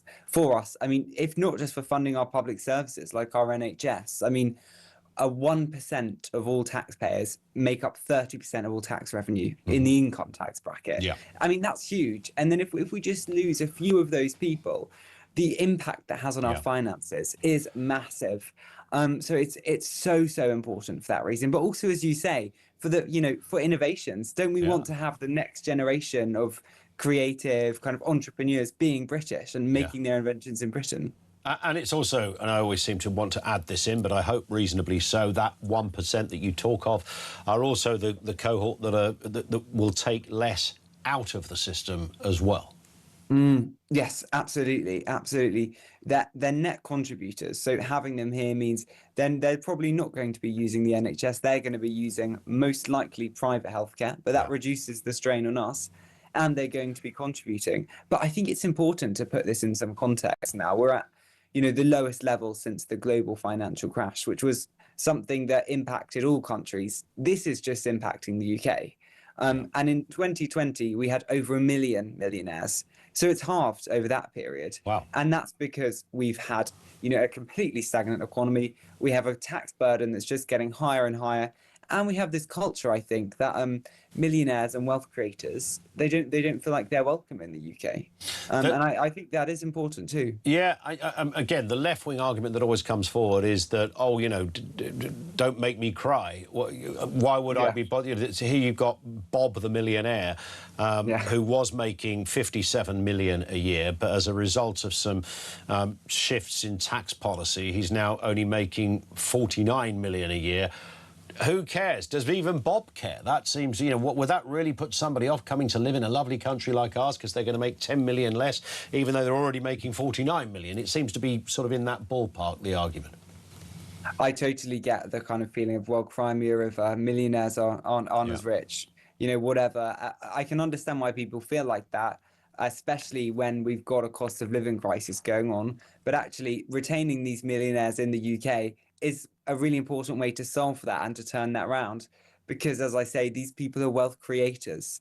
These are people who start businesses and make jobs. Yeah. And these are also people who really fill the Treasury's coffers. So millionaires being poorer, it impacts all of us. It's not something that is just a concern for the millionaires, although there is an argument that, they've earned that money fair and square. Yeah. And, highly taxing them probably isn't the fairest thing to do. Andy Burnham currently has a pretty busy to-do list, I think, Sebastian. Where do you think this one sits on that list? Well, I think it should sit much higher. I think making sure that we don't lose these important high net worth individuals, he should be putting right up there, especially with all these ambitious plans he's setting out. He wants to cut VAT on hospitality venues, I think, which is great. He wants to have this new number 10 North thing, all of these great ideas, but they're going to cost money, and he needs a tax base to fund them. And if you're losing all the wealthy people who pay tax, you're not going to be able to do any of your ambitious ideas.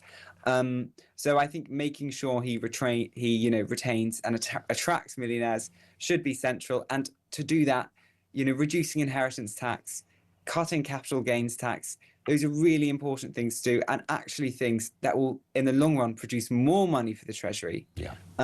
Because of the extra growth. Yes. I mean, I would have thought, again, as sure as night follows day. But for some reason, it's an argument that some people need persuading of.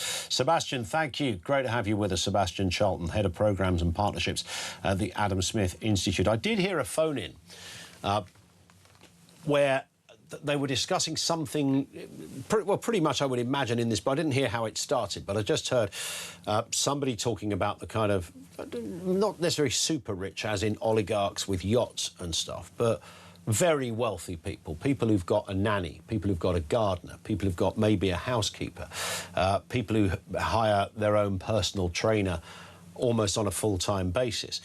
And somebody called in on this, and they were, just as I was discussing with Sebastian, they were apoplectic about this idea, who are these people? But as it was being described, I think I'd counted about 5 direct jobs that some of these people, based on what the presenter was saying, 5 jobs that people employed directly, as in the gardener, the housekeeper, the nanny, whatever. And then, of course, the knock-on effect of that and the fact that they will probably put money into private healthcare, which is contributing to a load more other jobs, and private education, which is contributing to a load more other jobs. And they're taking nothing out of the education or the health systems either, because they're paying for it but not using it. And it seemed to me that we just need more of those people, don't we? I mean, the woman... The caller was denying trickle down, and I thought, well, surely you've just given a great example of somebody who's living in a pretty tasty, opulent lifestyle. So they could be millionaire status, they could be just below that, but they've got a lot of disposable income. They're earning a 6-figure salary 4 or 5 times over. Okay, so they're doing really well, and it's trickling down. Because they employ half a dozen people, it trickles down there, and it trickles down from there as well. as I mentioned, the money they don't take out of the system, that money still trickles into the economy. I don't know which bit I'm missing when I try to have this argument with somebody on the left. I'm at a loss to know which bit. Is there a magic phrase I'm meant to use where the lefty goes, oh, you've got me. Ah, I concede. I'm now a capitalist. No, there doesn't seem to be. Sue's in Cheltenham. Back to that issue of getting a job, Sue. What have you got for us? Hi. Hi. I've got 5 children, 2 of my own, 3 adopted. 3 of them working full-time, 2 of whom have done degrees. Got twins who've just finished university. One is diagnosed as autistic, but he has had a part-time job for a while. Desperate, can't get a job in the field he wants to, but desperately trying to get full-time work where he is, and they've just said there is no full-time work, you'll just have to do overtime as and when. Right. So that's him. The other one isn't diagnosed autistic, but we are convinced he is autistic. He really struggles with anxiety to talk to people on the phone, but we're a working family. We all work. I work. I'm still working at 68. I have to still work at 68, and he is desperately looking for a job. We've been to the job centre, we've seen job coaches, I've been with him there. He's sent off, I've lost count of how many applications he's sent off. Had one interview, didn't get the job. I think he's got another interview coming up, but whether he'll get the job, I don't know. But so many people, it's the older people I'm listening to, are saying, well, you just go out around the shops and you just ask, you just take your CV. I don't think they've tried it recently. I sort of said the same thing to him. I went with him into some shops and he just looked at me and said, they'll tell you to look online. And that's exactly what they do. That's it. And even if you had, a bit of luck, if you've done a 3-year degree, then the chances are you're probably not going to... I mean, you might say, I'll take anything. I get that theory, but I can see why you might have a problem saying, I'm going to go and work in Topshop or whatever, River Island or something. You might... I don't think it makes you a bad person because you might not be that enamoured by that possibility. No. He's tried everything. I've asked him what he's applied for. He's even applied for cleaning jobs. He wants to work. Yeah.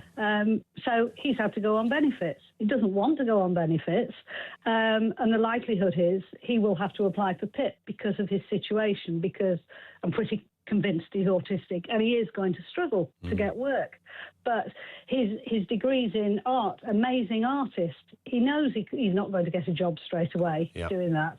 The other one, who's working part-time, his degree is in film production and motion graphics. Again, he's brilliant at what he does, but getting in that field is difficult. But both of them are prepared to accept other jobs, but full-time. But they're just not there. It's not that simple anymore. It's not that simple. It really isn't. Yeah, and is that you mentioned that you're often recommended to go to their website or go to fill out an online application rather than just.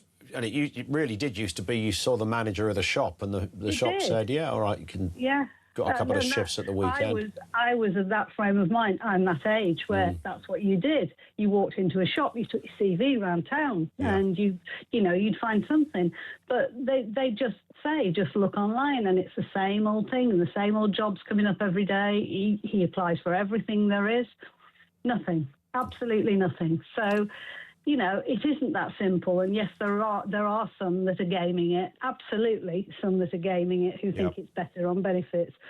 But it's actually not a lot of money, not enough to keep yourself and long term. Well, and he doesn't want to be like that, So, I hope the fortunes turn around, Sue, and that statistically they usually do. But it's that game and that time that it takes, and I understand the frustration involved in that. Sue, thank you very much indeed. 0344 499 1000. Lenny says, I believe the problem is very difficult to repair as the mathematics and logic don't add up. That, of course, is with reference to Andy Burnham talking about trying to get kids into, or at least encourage them to be exposed to areas where they have a talent. So that might not be in physics. I mean, didn't that just bore the snot out of you at school, didn't it? I mean, physics, man alive. I mean, every now and again you meet someone who's really good at physics, we got a guy here called Damien, all right, he's a producer, and I don't know this for a fact, but I reckon if we were all sitting around a table talking about I don't know, this isn't just physics, this is engineering, and the physics of a steam train, I reckon he would riff on it, wouldn't he? He would just say, no, it works like this, and he would just come up with the almost the actual Stephenson's plan of how the thing works. So some people get it, and those that get it are so in love with it, they just can't get enough of it. You got that, who's that fella? Brian Cox used to do that Infinite Monkey Cage podcast with Robin, his name is gone, and I sort of knew him for a bit. Robin Ince. And, you listen to those guys talk about sort of stuff and black holes. I know this is a slightly different territory. But when you've got, an absolute passion and a great brain for stuff that most of us, it just passes us by. That, I love that. I've never had any of that, when you know, like, quite a lot about a few things here and there, or a little bit about loads of things. Most of us, I think, are in that territory. But when you meet someone with niche...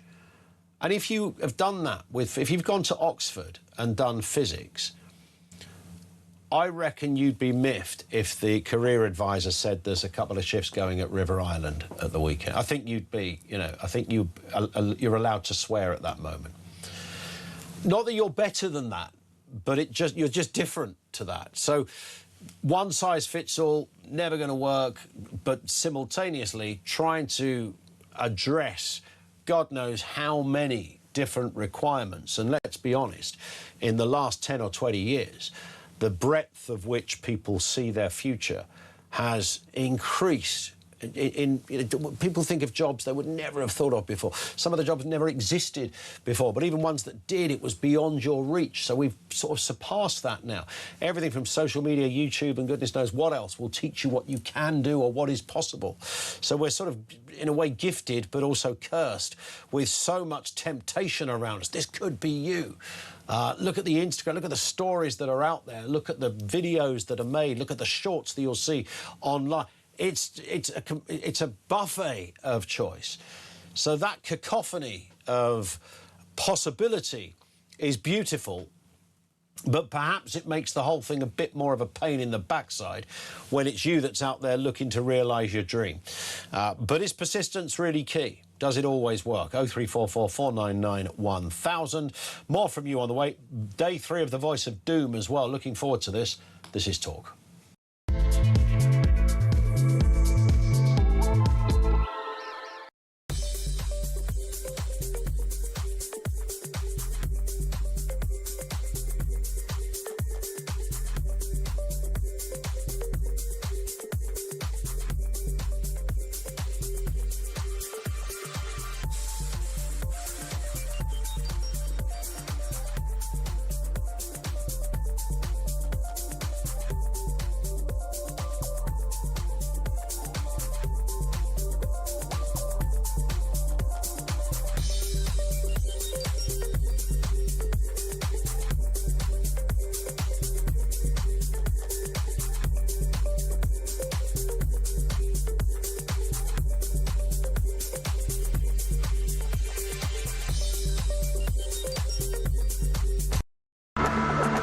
We're not supposed to flip and flop with every spirit of the age, every woke ideology, or every passing fad and trend that comes about. We are supposed to be called out and separate, and the scriptures upon which the foundations and the continuing faith is based is a blueprint for that formation and the continuation of the church as a living entity in society. We are supposed to be a part of the society, acting as the moral voice.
across the UK.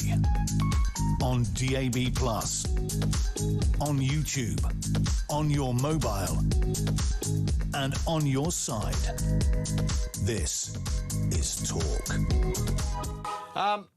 What was number 10 North before it was number 10 North? You know, have you seen the online conspiracy theories of, you know, how did this suddenly appear out of nowhere? Burnham was placed there by the Illuminati, given the job. So they got it all done spick and span. I reckon that number 10 North is an absolute shocking hole if you get away from the cameras. I think they've got a couple of offices they've done out, and the rest of it is probably barren. A mate of mine, we'll call him Mick, years ago, fell asleep in a nightclub in Maidstone, and he woke up, and this is brilliant, he woke up, I can imagine Finn doing this, he woke up in a nightclub on a Sunday morning at about 7:45, and he said, you haven't lived until you've seen a nightclub in the daytime. He said, it's like a hellhole. It's like all that carpet that looks nice and plush as you walk in, the nice kind of purple walk through to the illuminated dance floor. He said it was rancid and tatty. It wasn't the drinks and the glasses that were still yet to be cleared up. It was just the whole place was a shocking visual car crash. Aesthetically, it scored 0.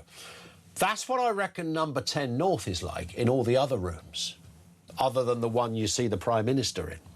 What was it before? I think it was already a government bill. I think Greater Manchester Council still owned the building. I don't know what they did with it before. So if you live in that neck of the woods or have some knowledge, drop us a message on 87222. There's still loads of offices in there. Oh, apparently there's law firms in there, accountancy firms. Manchester City Council already had some of it. I'm getting this information from Finn because he fell asleep there once and woke up. Thought it was going to be like a nightclub in Maidstone. Turns out it was a fully functioning office. And it was built between 1979, thank you to Margaret Thatcher, and 1982. There you go. Up the revolution. Now Andy Burnham is in there. Well, at least once a week. We've got the Voice of Doom, OK? It's not brand new. It's day 3 of the Voice of Doom. We think it's a tricky one, but who knows with these things? Remember, it's a mystery voice. You're trying to guess who it is. It's somebody connected with politics in some shape or form. There could be a politician, dead or alive, left wing or right wing. Simple question. Who is this? The men and the women fight. Let's hear that again. The men and the women fight. And again. The men and the women fight. 87222 if you think you know who that is. I think this one's brilliant. I think it's one of our best, actually. I came up with this. Let's hear it again. The men and the women fight. Or was it you, Finn? No, it was Finn. And again. The men and the women fight. If you think you know who that is, 87222 is the only way to get in touch. We'll tell you after the news who it is if we get a right answer. This comes from Hannah, who says, my daughter went to King's University in London. She studied criminology and psychology. Her main lecturer lived in Dubai. She spoke to him once every few months, if she was lucky. How weird is that? Look, I didn't go the uni route, but I think I'd feel shortchanged if the person that was the main lecturer wasn't in the same room as me. I can see, once in a while they might say, Dr. Smithers has been taken on to a course somewhere on the other side of the world. So he's going to do this one, he's going to Zoom this one in. But if it was all the time, that seems short-changing. Ben in Stockwell says, the biggest source of income for the government is income tax. These millionaires and billionaires are using people who take cash in hand and hardly pay enough tax. Well, I don't know if they are they? I mean, they might be. Why would they be? I mean, how many millionaires or billionaires? Well, they may be walking around with spare cash in their pocket, but I imagine the average one is probably a successful barrister or a successful trader or something of that nature, successful lawyer in some capacity, who would probably, book a nanny or a gardener through an agency and pay the agency in the normal way. Fiona says, we let a lot of kids down with Blair's university disaster, and now they're unemployed, get no response from failed job applications, and at bottom of the pile when DEI puts them down. It's the government to blame. Bang on, Fiona. Thank you for that. Martin is in Birmingham. Martin, hello. Hello, mate. How are you, Ray? Yeah, I'm good, thanks. Yeah, what are you thinking?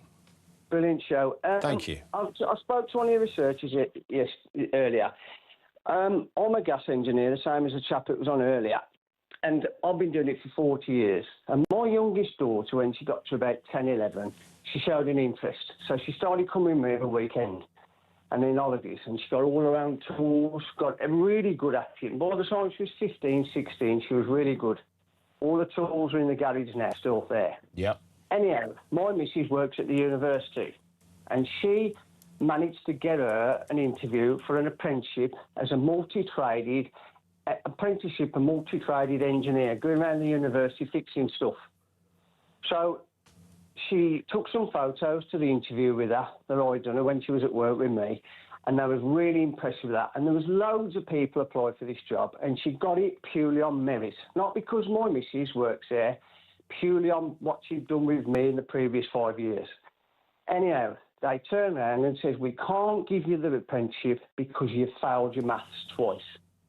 So a perfect opportunity that she could have had working at the university for life if she'd have wanted it, 25 grand a year starting salary as an apprentice, and they turned her down because she hadn't got a maths, and now she works at Sainsbury's as stocking the shelves at Sainsbury's, minimum wage.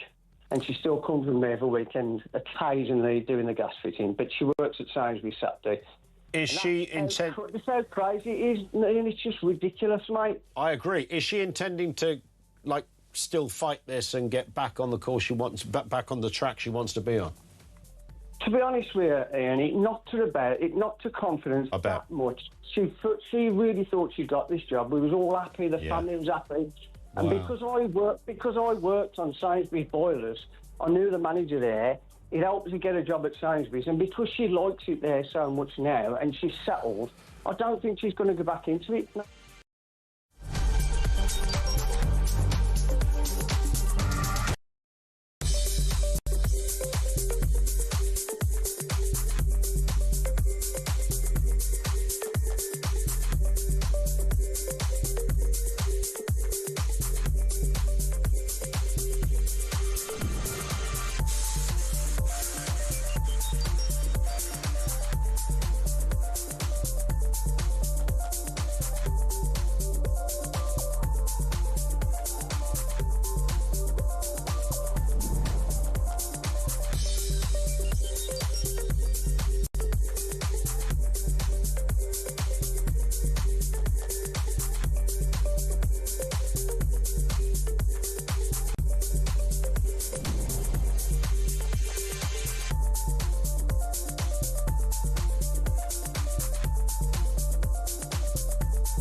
Across the UK, on DAB+, on YouTube, on your mobile, and on your side.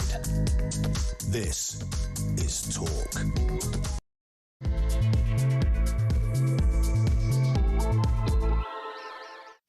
And good afternoon. Yes, welcome back. It is the home of common sense. Loads going on at this end. We've been talking about Andy Burnham attacking Tony Blair's drive to get half of school leavers to university, unveiling plans to put technical qualifications on an equal footing with degrees, and pledging Britain will value the hard hat as much as the graduation cap. I wonder how long it took them to come up with that one. Great words. It does echo what, well, every other Prime Minister has said when they enter office.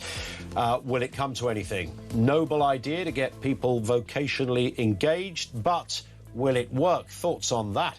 Also this afternoon, John Cleese has thrown his support behind Restore's Rupert Lowe, the latest sign of the actor's rightward political shift after previously backing the Lib Dems. He was quite vocally a supporter of the Lib Dems as well. And now he's done a full 180. He's over there at the Rupert Lowe school at the moment, it seems. And Kemi Badenoch is demanding emergency legislation to halt the early release of rapists and killers, appearing alongside victims this morning and offering Tory support to recall Parliament if necessary, as Andy Burnham's review into the release of 6,000 prisoners continues. We'll talk about that in just a couple of moments' time. This in from Tim in Harrogate, who says, why would anyone encourage kids to train as a gas fitter when every time they look at the news they see the government is trying to get rid of gas? Yes, I did think that when we were talking about fitting boilers and the like in the last section. If Ed Miliband would find this almost like getting into witchcraft or something, wouldn't he? More comments on that one in just a little bit. Let's move to this story, though, about Kemi Badenoch. As I mentioned there a moment ago, she's demanding emergency legislation to stop serious offenders. And we are talking about rapists, we're talking about killers being released early. She appeared standing alongside many victims this morning. She said the Tories would back Burnham even if Parliament needs recalling to pass a bill before September. Let's have a listen to her speaking earlier today. I'm asking that you stop the release of dangerous criminals before the 2nd of September, at least 6,500 of them, that the Labour government and Prime Minister Andy Burnham should revoke the commencement order now and then work with us for emergency legislation to stop this release before the 2nd of September. David Shipley is with us, investigative journalist and former prisoner himself. I don't know whether that latter title compromises you or qualifies you.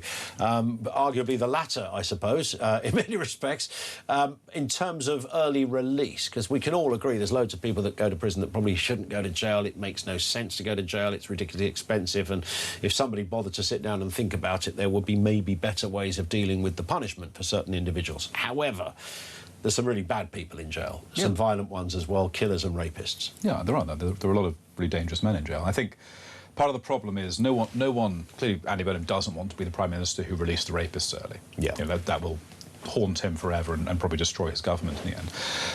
But actually, the issue is there's no space in prisons. And when you look at the prison population and what people are in for, the two biggest groups by a long way are men who've hurt people physically and sex offenders. Yeah. So if you say, well, we're not going to release any of the violent men early or any of the sex offenders early, which I think is what people want, who do you release early? You've then got a lot of people who are in for low-level theft offences who are out quite quickly anyway, they're on short sentences.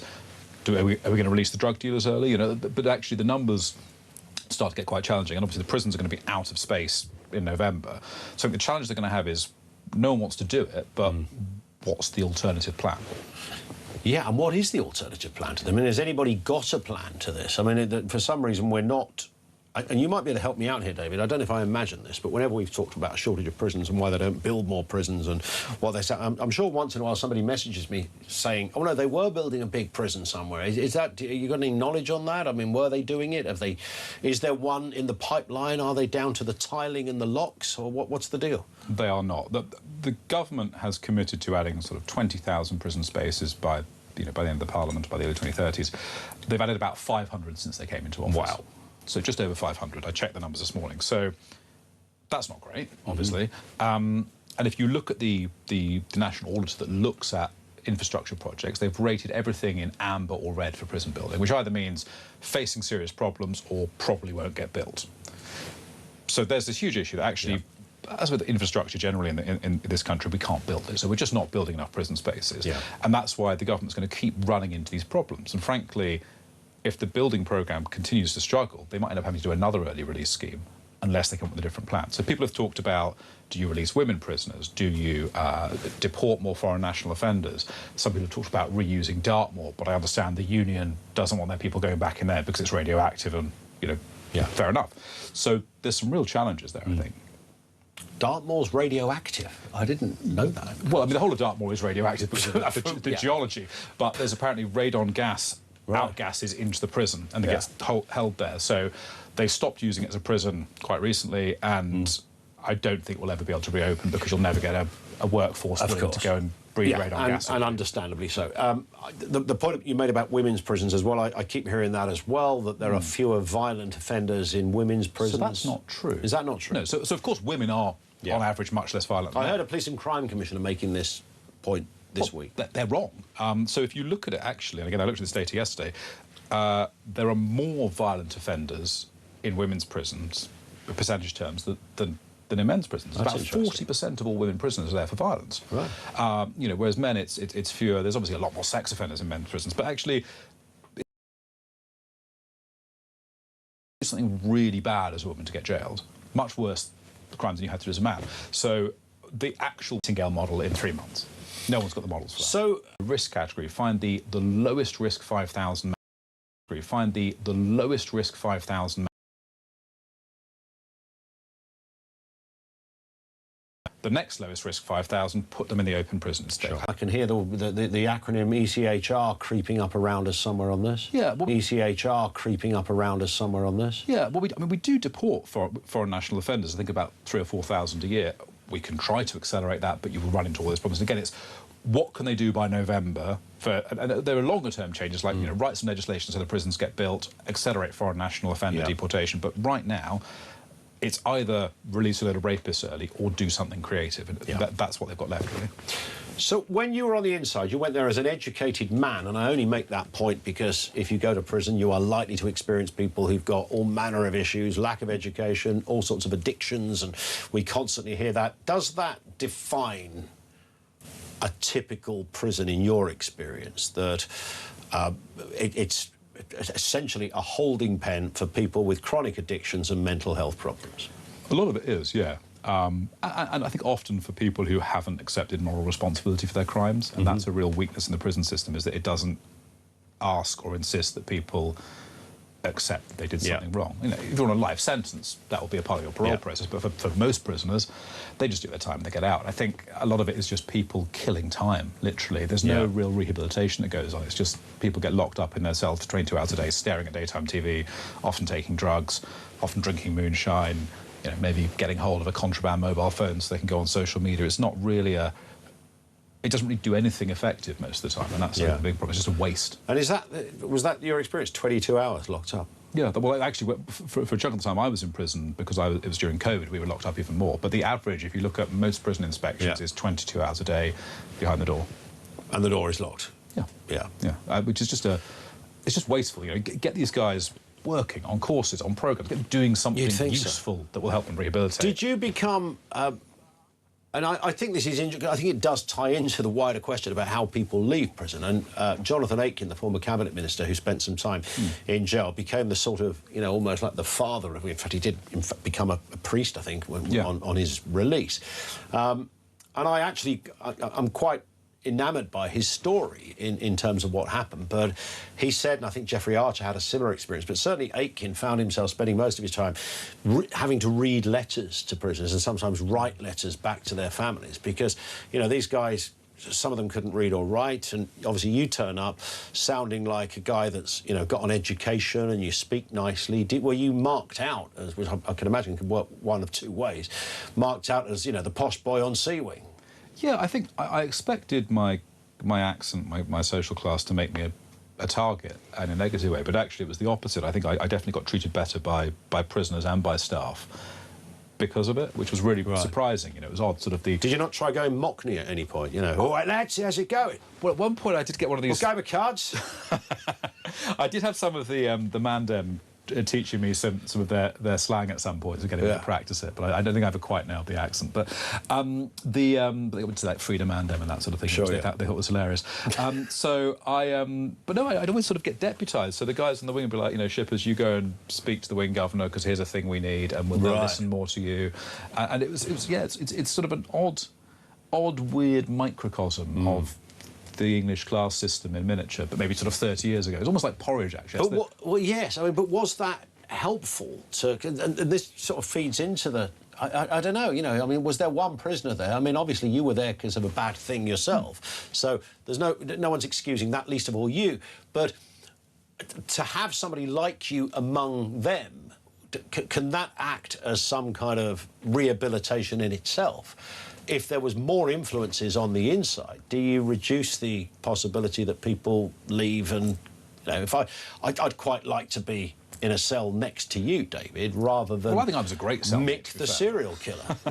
Yeah, I think I was probably generally a good cellmate, but I think.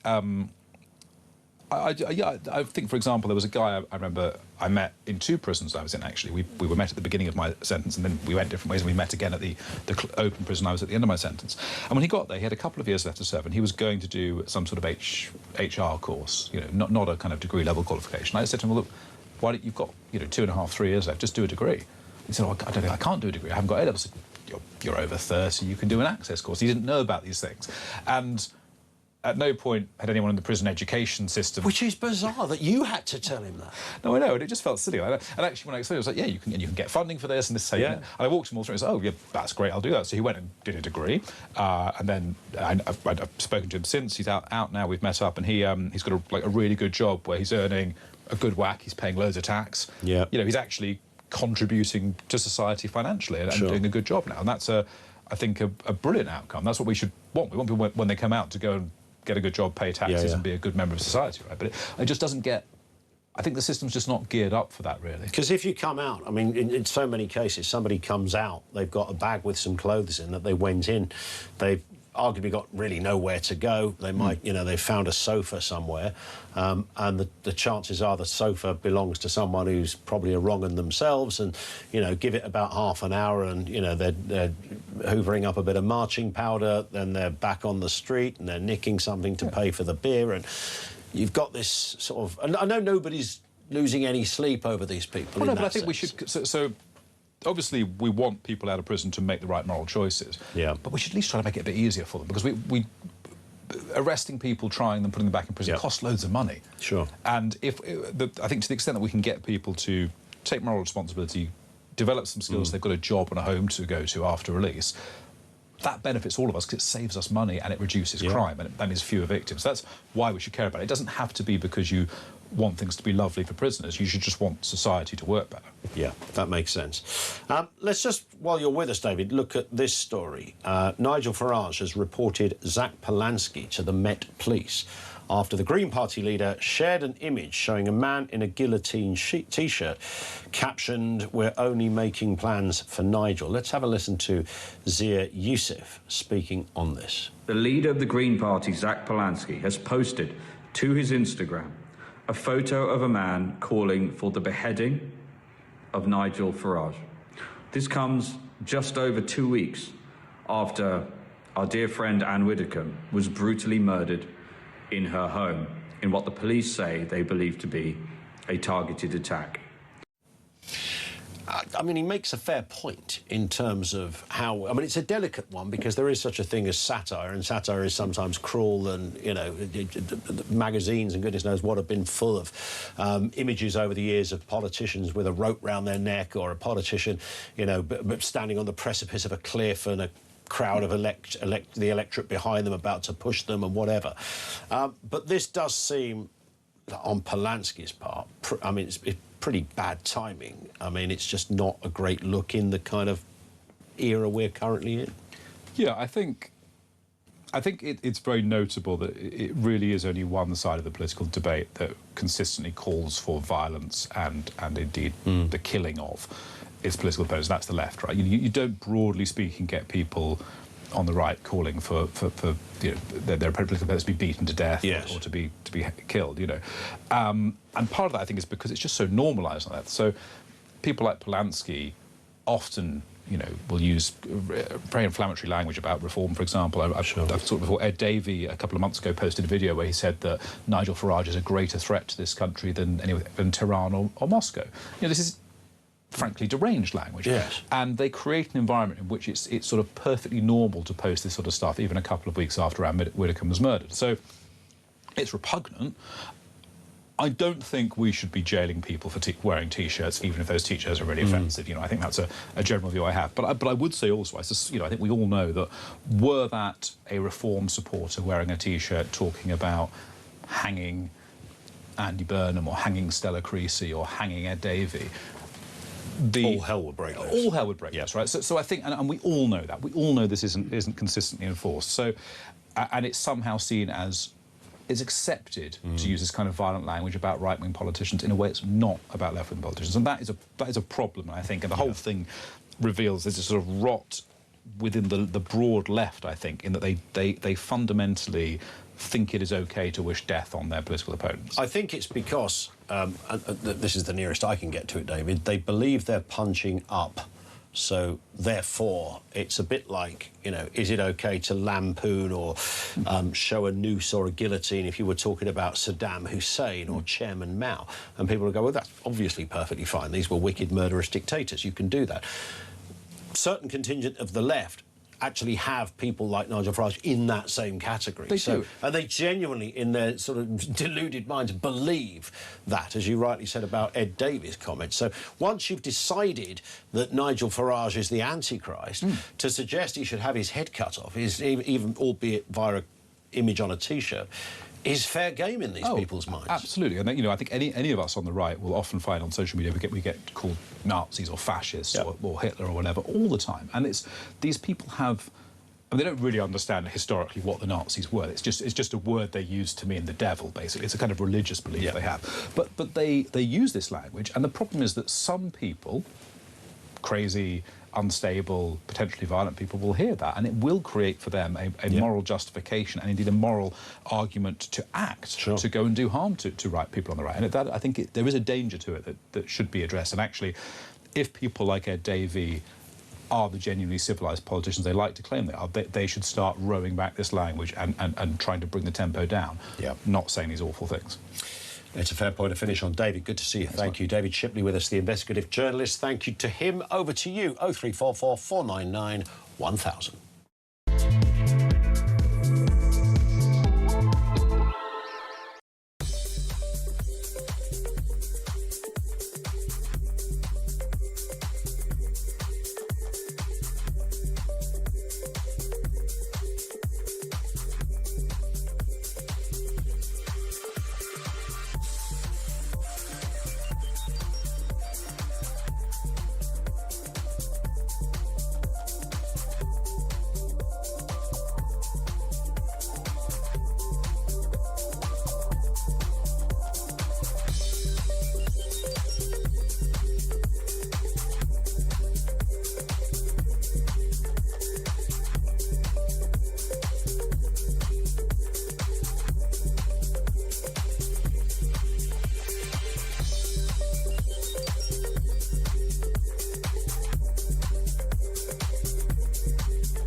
We're not supposed to flip and flop with every spirit of the age, every woke ideology or every passing fad and trend that comes about. We are supposed to be called out and separate, and the scriptures upon which the foundations and the continuing faith is based is a blueprint for that formation and the continuation of the church as a living entity in society. We are supposed to be a part of the society, acting as the moral voice. Across the UK, on DAB+, on YouTube, on your mobile, and on your side. This is Talk. 0344 499 1000 is where you will find us. This comes from... I think I read that one. Paul, who says, this death tax thing, if someone is murdered, the family of the victim have to pay for the funeral. Does this mean the family are going to get tax for the victim being murdered? If so, that is sick, heartless and cruel. And this is where you sort of run into exemptions or arguments for exemptions, I guess. Thank you for that, Paul. One in from David, who says, are universities good or bad this week? When none of us went to university, Blair told us we would all be left behind. All the employers then wanted degrees and universities became businesses.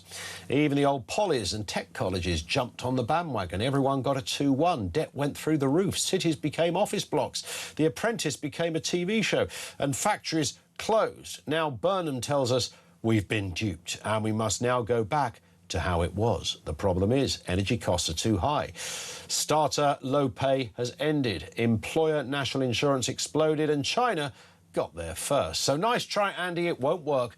But what a vote winner. I guess that's the takeaway, says David in the Cotswolds. That's brilliant. It's that.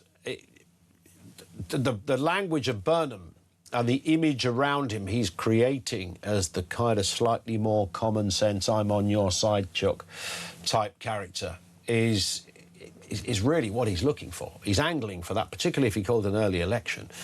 Then that's going to play rather well, because it's not yet... I mean, if there was an election in November, there's not going to be, I don't think, but if there was, then he's still got time on his side, because none of this stuff has been tested. I mean, he's got the early prisoner release issue to deal with. How he does it, we will wait and see. Digital ID gone. Apprenticeships, or it's not specifically mentioning apprenticeships as such, but getting kids who don't want to go to university encouraged to do their thing just as well and realise their dreams just as well. All of that packaged together in the round creates... It's a kind of good look. The one thing he hasn't addressed, by the way, and we're, what, 2 weeks in now, not a squeak on immigration. And I don't think there was... I didn't watch that Koonsberg interview. I think it was last night. I'd seen so many clips, I felt I'd watched it about 32 times. Nothing on immigration. Nothing. Back to university. Chris is in North Lincolnshire. How are you doing, Chris? I'm doing very well, Ian. Thank you for having me on the show. It's a pleasure, mate. What are you thinking? Well, I'll be honest with you, Ian. I'm pulling my hair out. Yep. I've got 2 daughters. My partner has a daughter and a son. Our eldest daughter, in fact, my eldest daughter actually graduated university last week. All right. Okay. My youngest daughter, just as intelligent, but just not academic in any way, shape or form. Mm-hmm. She's creative, she's artistic. Yep. She could draw you anything, she could make you anything. But put her in an education environment, no, just doesn't work. Not her thing. And the system is not there for her at all. Which is fair. In any way, shape or form. Yeah. So she's now sat, she's actually living with her sister, who's just got her own place, and she's got nowhere to go. She's looking for jobs, only part-time bar work available. Mm-hmm. There's no path open to her to start a career. Yeah. And this was part of the legacy of Tony Blair and his education, as I believe one of your guests was saying earlier today. And then I've got my partner's youngest. He's, in fact, joining the Army in about 6 months' time. He's going to Army College, Harrogate, 16 years old. But he cannot get a part-time job, so he's sat at home, bored, nothing open to him. What's going on out there? Because... I mean, obviously, this is not for want of trying. What's the deal, then? What's the kind of refusal reasoning? Is it because he's 16? Is it something else? Pretty much. Because he's not 17, he's not insurable in the workplace. Ugh. Since when? I mean, how can you not be insurable? How did somebody conjure up a rule that stopped that being the case? Well, up until a few months ago, I was running a pub, and my business insurance said I could not employ someone under the age of 17, even in pot wash, even doing glass collecting, things like that, because the insurance wouldn't cover them. Well, I mean, that's just... I don't even understand. So washing up is somehow more of a risk with a 16-year-old. All right, 16-year-old boys are a bit clumsy when it comes to, you know, a glass vase in their hand. I understand that bit, but that's more on, you know, you know, if he breaks a plate, then that's not an insurance risk, is it? No, absolutely not, and I don't. And hence why I'm pulling my hair out here. You know, I mean, I'm 50 years old, going back a few years. You know, you'd get them washing cars, you'd get them, you know, mowing lawns, things like that. But even those, you know, these days, would you want to, you know, if he scratches the car, you know, or damages something on someone's property, you know, the litigious society we live in, forget it. Forget it. Is that the same already? When you go into one of those kind of sort of Eastern European car washes, are those guys insured? Oh, I couldn't possibly. I didn't literally expect you to know the answer, Chris. What I was thinking is that, you know, if you extend that logic, I mean, there's always going to be, you know, something's going to go wrong. What sort of, you know, is a 16-year-old going to go mad and start jumping all over the bonnet of your Ford Fiesta or something? What's the worry here? I know, I don't know. But again, what it's doing is, and going back to being a small business, the rules that have come in, you know, persecuting small business owners, making their life more difficult, over regulation, and just it's almost made it impossible. And what we have now is a raft of young people who are trying to get into work, or you know, who don't want to go down the education route. I was like that when I was younger. That's why I joined the military. But don't want to go down the education route, but want to go out and work, and are just blocked at every opportunity, unless they're about 17 and a half and want to do 16 hours a week behind a bar. I mean, it's extraordinary, isn't it, when you consider the amount of vacancies in kind of retail and hospitality, then this is perfect terrain for somebody who's 16. You know, and what jobs they can get, it's under 16 hours a week. So they either have multiple jobs and pay multiple tax, surprise, or, you know, they have one 16-hour-a-week job. They can't afford to do anything, you know, and as parents, we are constantly supporting them, as we would do naturally, but more financially than we would, than our parents would have ever had to do at the same age. At that age, I was out working Saturdays, I was at college, and from the minute I left college, I went to work, and that was just not available now. Doesn't seem to be anyway. Yeah. It was, and you know, when I was at school, not a dissimilar era, Chris, to you, but the same era. So, you know, it was never, it was just a case of which job you got. You know, if you wanted to go down the high street and look at shops, and whether you wanted a job in Millets or Iceland, as I ended up working in, or, you know, a mate of mine went with his mum cleaning in Tesco. Now, that would have been, you know, that wasn't like she just sneakily took her son to work. It was obviously official. It was allowed. He was about 14 at the time, I think. Precisely. And, I mean, one of the things, vocational qualifications, technical qualifications, great. But it involves the education environment, and not everyone is set up for that.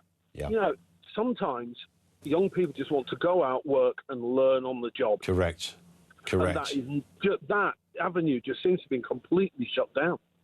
And the crazy thing is, of course, it has a positive knock-on effect, because if you give a kid a job, their confidence grows. If they're in a front-facing job, I can't remember who I was talking to who got a job at a chip shop, and she was saying that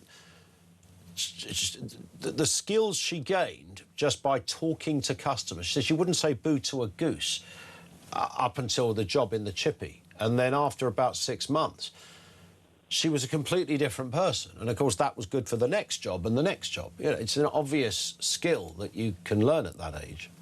Absolutely. And my eldest daughter's actually testimony to that. At 17, between college, working in a local hardware shop, gained in confidence, and look where she is now. I mean, she just graduated the biochemistry from Nottingham. Wow. You know, I always thought, do you know what? Every time I walk into a hardware shop, there's a little bit of me that wants to work there. There's something about those places. Not only could you literally do the 4 candles gag every day of the week, you could also, you know, enjoy those. I don't know, you know, when you ask somebody if you got any, you know, rivets, or, you know, and a fella opens an old wooden box behind the counter, it always looks like a really great place to be. Well, that particular shop was exactly like that. You know, so I love exactly what you're saying. But, you know, I'm just wondering, and I'm not a Labour fan by any matter of means. Yep. But if he's going to open this avenue for young people to learn in the workplace, then let's do it properly, or is somebody going to do it? Bang on. Well, everything you've just said, he should be doing, right? He should say, right, we understand there's a big old barrier that's been put, there's more than one, and it's about legal stuff, it's about permit, it's about insurance, it's about all of this. Let's get rid of all of that old guff and allow kids to get jobs if they're 15, 16. Listen, Chris, I've got to move for time, but that's a brilliant call. Listen, I wish you all had every luck in the world in this respect. Your daughter, in the sense of just getting something, just something that puts you on that first rung. 0344 499 1000. This is Talk.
Across the UK, on DAB+, on YouTube, on your mobile, and on your side.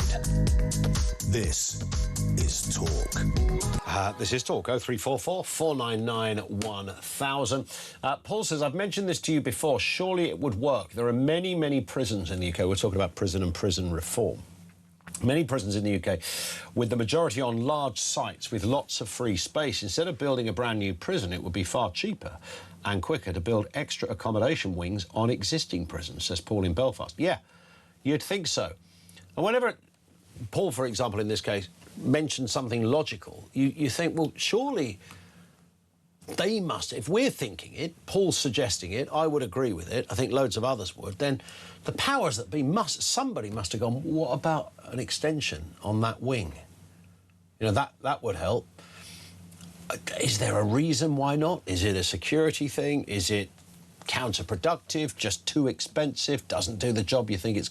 I do not know, but, you know, never underestimate the potential for complete, not just illogical thinking, but the absence of any kind of thinking when it comes to initiatives you think, well, that would work, because it is just possible. You could say to the people at the Justice Department, have you thought about, and they might go, do you know what, actually, we haven't. We actually haven't. Always possible. Now, reports say that Andy Burnham's climate bill capped fossil fuels at 10%. It didn't. Since then, he's backed new North Sea oil, cut tax on electricity. His Energy Secretary, meanwhile, wants push for net zero within 15 years. So what is the deal here? Chris Morrison is with us, Environment Editor at the Daily Sceptic. Do you think Mr Burnham, and good to see you again, Chris, do you think Mr Burnham is about to join the Daily Sceptic email database anytime soon? Which department is our new Prime Minister in? Well, it's good afternoon here. As you know, I try to be a helpful chap when I come on your show, but I can't really help you here because who knows what Mr. Miliband, Andy Burnham thinks. I think of the great Groucho Marx, who once said, "Those are my principles, sir." He said, "If you don't like them, I have others." And I'm afraid that that really sort of, when you're trying to work out what Burnham is about these days, you think of the Great Groucho. What you're talking about is that last year, the Climate and Nature Bill, which had been promoted for a number of years, appeared before a second reading from Parliament, and 200 MPs voted for it. Now, this was a abominable Trojan horse of a neo-Marxist bill. It would have, if you looked at what was actually being proposed, it would have cut the use of hydrocarbons, all hydrocarbons, including the hydrocarbons that are used in providing stuff we get from overseas, to 10% within 10 years. That would have led to mass death, starvation, you name it. I mean, you can't exaggerate too much. And it was supported by 90 Labour MPs, all the Greens and all the Lib Dems, of course, and a couple of crackpot Tories who presumably are now in sympathetic re-education camp under Kemi's new regime. And so you see this bill. Andy Burnham was the mayor of Manchester at the time. On the 0 Hour site, which is the promoter of this bill, he is listed as a supporting mayor. Didn't take long for him to move that to the list of supporting MPs. And also on that list is Louise Haigh, who I think is sort of one of his right-hand women now. Yep. And there's another MP, Sattar Kaur, I think her name is. She's a parliamentary undersecretary, also signed up for this horrendous bill. We all know it's horrendous because it's these people who seem to think we can do without hydrocarbons. And of course, we rely on it for most of our medicines, paracetamol. Yeah. Is based on it, a lot of the cancer drugs, and of course all the fertilizers, which is where I say you get mass death, because the 10% that it would have been reduced to is that we could say, well, we won't have any fertilizer, there'd just be enough power to do the emergency services, well, we get our food from overseas, but that would count towards the 10%, the fertilizer used in overseas. Yeah. So we have this horror show that, as far as we know, is supported. Now, the other one, the laughingly called Energy Security Department, a new woman there, Mattia Fambula, she, as you rightly say, has been approaching this stuff for some time, not necessarily that bill, but if you always look at what these people say and support, not what they're saying now. Always look at what they actually sort of say. She has been promoting this for a number of years. She was head of the New Economics Foundation, which is a Green Blob-funded left-wing think tank, from 2017 to 2023. And she said, you're rightly said, she said within 10 to 15 years, which is the same sort of timescale as the CAN bill, then we must move to net zero. So when you have Andy Burnham, they seem to be leaking out a little bit. Oh, we might allow a little bit of gas and oil to come out of Rosebank and Jackdaw. Well, we don't know that because Burnham has said very little on net zero. These are just leaks, and I suspect you'll find, because these decisions are actually still held up by the courts, there may well be a reason why they can't do it. So we need to know, does he still support? Does his energy secretary, does Burnham and a number of his lieutenants, do they still support the collapse of the British economy within a decade? This is what I wrote, and I think it's a perfectly justified question to ask. It's a completely justified question. I always wonder with these kind of things as to where they would have got the 10% figure from as well. It seems fairly arbitrary, fairly random figure, but it sounds as if it means business, I suppose, in their world. But what would that be based on? The 10% was actually based, I looked at that because I've written about this a number of times, and I've appeared on a number of shows on Talk and mentioned the 10%. The 10% wasn't, of course, mentioned in the bill. You have to kind of work it out, but it is relatively easy to work out. It was worked out because they talk about these various UN requirements for carbon emissions under COP and all this sort of thing. Yep. And the emissions they were allowing, you could work it out. It amounted to about 10% of hydrocarbon use. Okay. And as I said at the time, or I wrote in the article, there are just 3 reasons why I think anybody should support the CAN bill, which thankfully didn't get past the second reading, but nevertheless there's still big support for it. Number 1 is rank stupidity. If your IQ score was much lower, you need to be taken out and watered. Number 2 is blind ignorance. We know that educational standards have been dumbed down in the last few years, but not to be able to use one single critical brain cell to work out what was going on. And of course, number 3, which I think applies to a number of people, is tunnel vision zealotry. Yeah. A lot of people still hanker after essentially a communist regime. They see a brave new post-truth world based on virtue and whatever. And this is a Trojan horse in order to achieve that. They know the example. They don't seem to care how many kulaks get it, the middle classes. Society must be torn up, destroyed if necessary. I'm not saying that they physically say that, but this is what we've seen in the past with the great communist dictators, the Stalins and the Mao Zedongs. They destroy society in order to rebuild it in their way. And this is what I'm afraid to say. If this bill ever came anywhere near a statute and came anywhere near being put into law, I'm afraid this is what would happen. We would be really, really sunk. Yeah. Which brings us to the other point then, Chris, the backing of North Sea oil. That would seem at odds then with everything we've just talked about. As I say, I refer you again to the great Groucho. We don't know what these people think. I'm often accused of all sorts of things, conspiracy theory and whatever. I believe in conspiracy theories when I have the facts to prove them, because they are conspiracies. I don't know if this is a conspiracy, so I would, in the absence of any of that, I look at what they say and who they support. And this agenda is supported. Again, I write about it in the article. We've written about it considerably in the Daily Sceptic. I'm glad to see that some of the mainstream media, the Spectator and Telegraph, have had stuff on it. There's billions of dollars of dark green money that have flowed through all of these organisations, Zero Hour, all these sort of think tanks that the Labour politicians have joined, the so-called community groups, the science papers, the grants to universities, all this sort of thing, the schools, all the Armageddon climate stuff that's pumped in front of school children, the brainwashing. We're talking about billions of pounds of money that have flowed through these particular things. The Oxford Climate Journalism Network, which has just closed, was given £500,000 by the European Climate Foundation, one of these foundations pushing the money forward. And this groomed 800 journalists around the world to provide the correct interpretation of the climate emergency. Sure. There's this vast sum of money that's been sort of pushed in order to do it.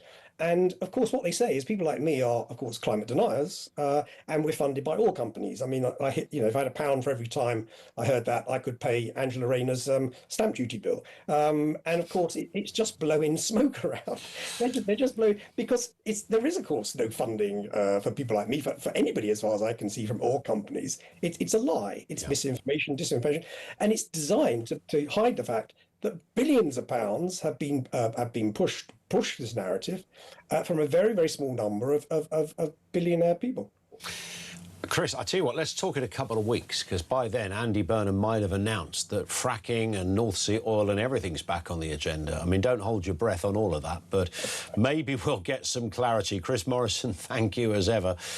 He's the environment editor over there at the Daily Sceptic. It's quite hard to judge. I mean, these are big issues that whilst Andy Burnham is talking about bus fares, which may or may not save you a quid, depending on how you dress it up and what your chosen bus journey might be, and the 84p a week off your electricity bill because of VAT.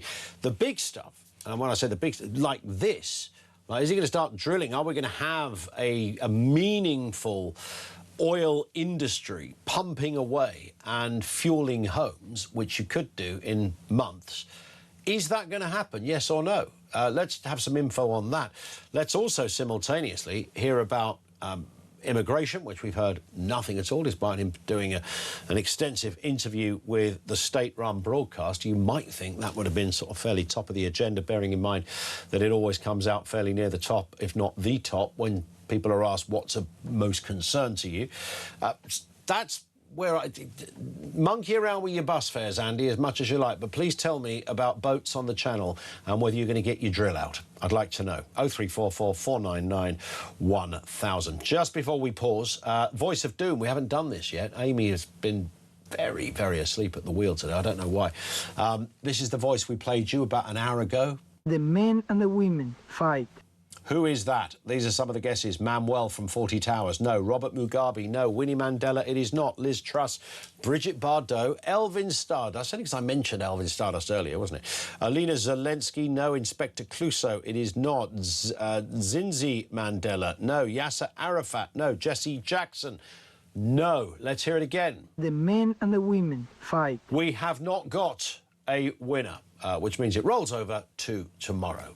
And at this rate, because I'm off for a couple of weeks, so if it doesn't go before Friday, it's going to be like nearly Christmas, isn't it? It's going to be like September by the time this thing returns. You will never forget this voice. The men and the women fight. Yeah, let it drive you mad for a month, that's what I say. But it is back tomorrow in the meantime. Just coming up on 10 to 4, this is Talk.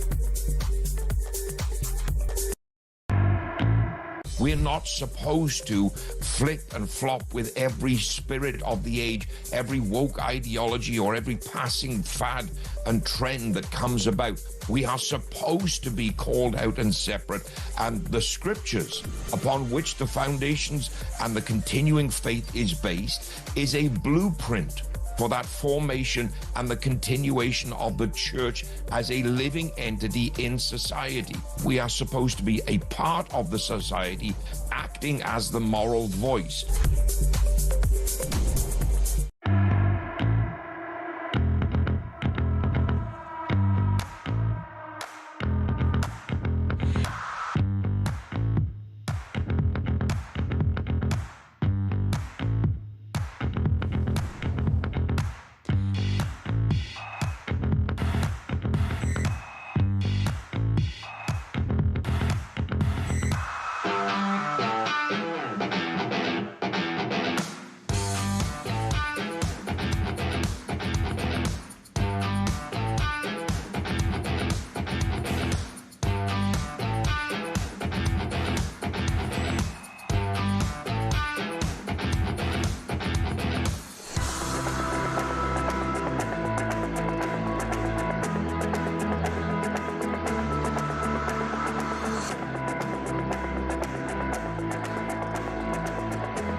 Across the UK, on DAB+, on YouTube, on your mobile, and on your side.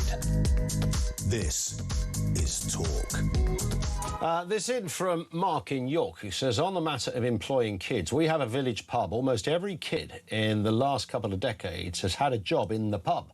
They would come in at 14 to pot wash. They would be useless at first. No... So, saying this kindly.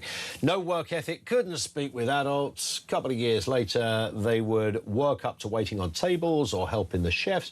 Then at 18, they would work on the bar. When they left after college or go to university, they would be ready to start a career, be able to talk with adults and have a good work ethic. We were a huge part of their personal development. New rules make it now almost impossible. They're now getting to 18 or 21 and still have no idea about work or dealing with adults. The cost and regulations have taken this from them. It's such a... do you remember that Channel 4 show called Changing Places years ago, where they would just plonk somebody into a random job that they'd never... from a background that was completely against anything they'd experienced in their life. And it was fascinating because what you didn't realise, there was an unintended consequence of this show. Not only was it quite entertaining to watch, you know, somebody who previously worked as a gents tailor become a road what do you call somebody who lays a tarmacker? And it was interesting to watch that. But what you didn't realise was the passion that they developed as they did it, and the different experiences they developed about a different work group and all the different things that went with it. That show should come back on the telly. I absolutely loved it. It was brilliant. And they made mates doing it, mates for life, etc. And it's just obvious stuff that if you put somebody into a situation, they will, unless there's something really wrong with them, they're going to gain from it. And kids in particular at 16, what a great time to capture a kid that doesn't say boo to a goose. Just some kids are just not very comfortable. Stick them in a situation where they haven't really got a choice. And within literally a matter of months, you've got a completely different person. You know, the beginnings of a fully fledged adult. And it's just obvious. Who's putting a stop to that? Let's talk to Maria, in Gloucestershire. Maria, good afternoon to you. Oh, hello. I just changed sex. Yeah, I do apologise. That's what happens when you need new lenses in your glasses. That's all right. Don't worry about it. I get called serious. worse. Yeah. Well, I've forgotten what I was going to say to you now. No, my grandson has actually got has definitely, you know, he is autistic. Yep. And he's worked hard and hard and hard. He passed every exam, and he did brilliantly well. He went for so many interviews. I can't tell you how many interviews he went. There was about 80 or 90 in each one that he went to. In the end, he did actually go and get an. He saw somebody, but he got missed it by 2 people, right? And then, anyway, what he's doing now is he's thinking about actually going back to college. But there's another story. Back in the day, we used to have the youth training scheme. Yes. Yeah. Now, that was better. I don't care what anybody says. That is way better than an apprenticeship, yet they've changed it for that. Because of YTS, you started at 16, right, which is what you're saying, like going working in a pub, yeah? And you would talk. They would come and say to me, I'd say, where do you want to work? One girl said to me, oh, I want to work with an undertaker. And I thought she was taking a pee, you know what I mean? And I said, are you sure? She said, absolutely. She said, I've always wanted to do that. You know what? She did that job. She did it for 3 years and she stayed with them, right? Wow. But all these young kids were staying there from between, starting at 16, and they carried on going, and they got the jobs, and they grew up. But now they get an apprentice, right? Yeah. My friend's son, he got a plumbing apprentice. We're so proud of him, Sal. Why did the YTS scheme? Because I was part of this as a kid. You know that when I left school, they were talking about get on the YTS scheme. I think it was coming to an end then. Yes, I don't know. It finished it didn't last very long. Yeah. Why did it not last? It was because the government was stupid. What can I say? They stopped it when it was working, and they changed it. Guess what? Too. Go on. The apprenticeship scheme. Right. Yeah. How did that differ? Yeah, how did that differ? Well, yeah, exactly. I mean, the YTS thing came under criticism because it was only like 25 quid a week or something, wasn't it? Yeah, but that didn't really... The point, yeah, and people get very, very... I don't know why, don't ask me why, Maria, but people get very disturbed at the thought of people working for nothing. I can't tell you how many... God, I used to work for absolutely nada, nothing at all. When I first came into this industry, night after night at a local radio station, I didn't get paid a bean, even when the presenter was... I used to go out with the presenter who was doing personal appearances and DJing in nightclubs, getting paid. We'd come up back at the end of the night and he'd have 1,000 quid in cash in his pocket. Still didn't get a tenner from him, tight swine, but that's another story. But yeah, absolutely nothing. And look, you can't do it forever, but I don't think it's offensive to suggest that sometimes you might want to say, look, this is what I can do, this is what I'm good at, and if you agree, you can hire me. Maria, thank you very much indeed for that. Good luck to your grandson as well. Thank you, Maria in Gloucestershire.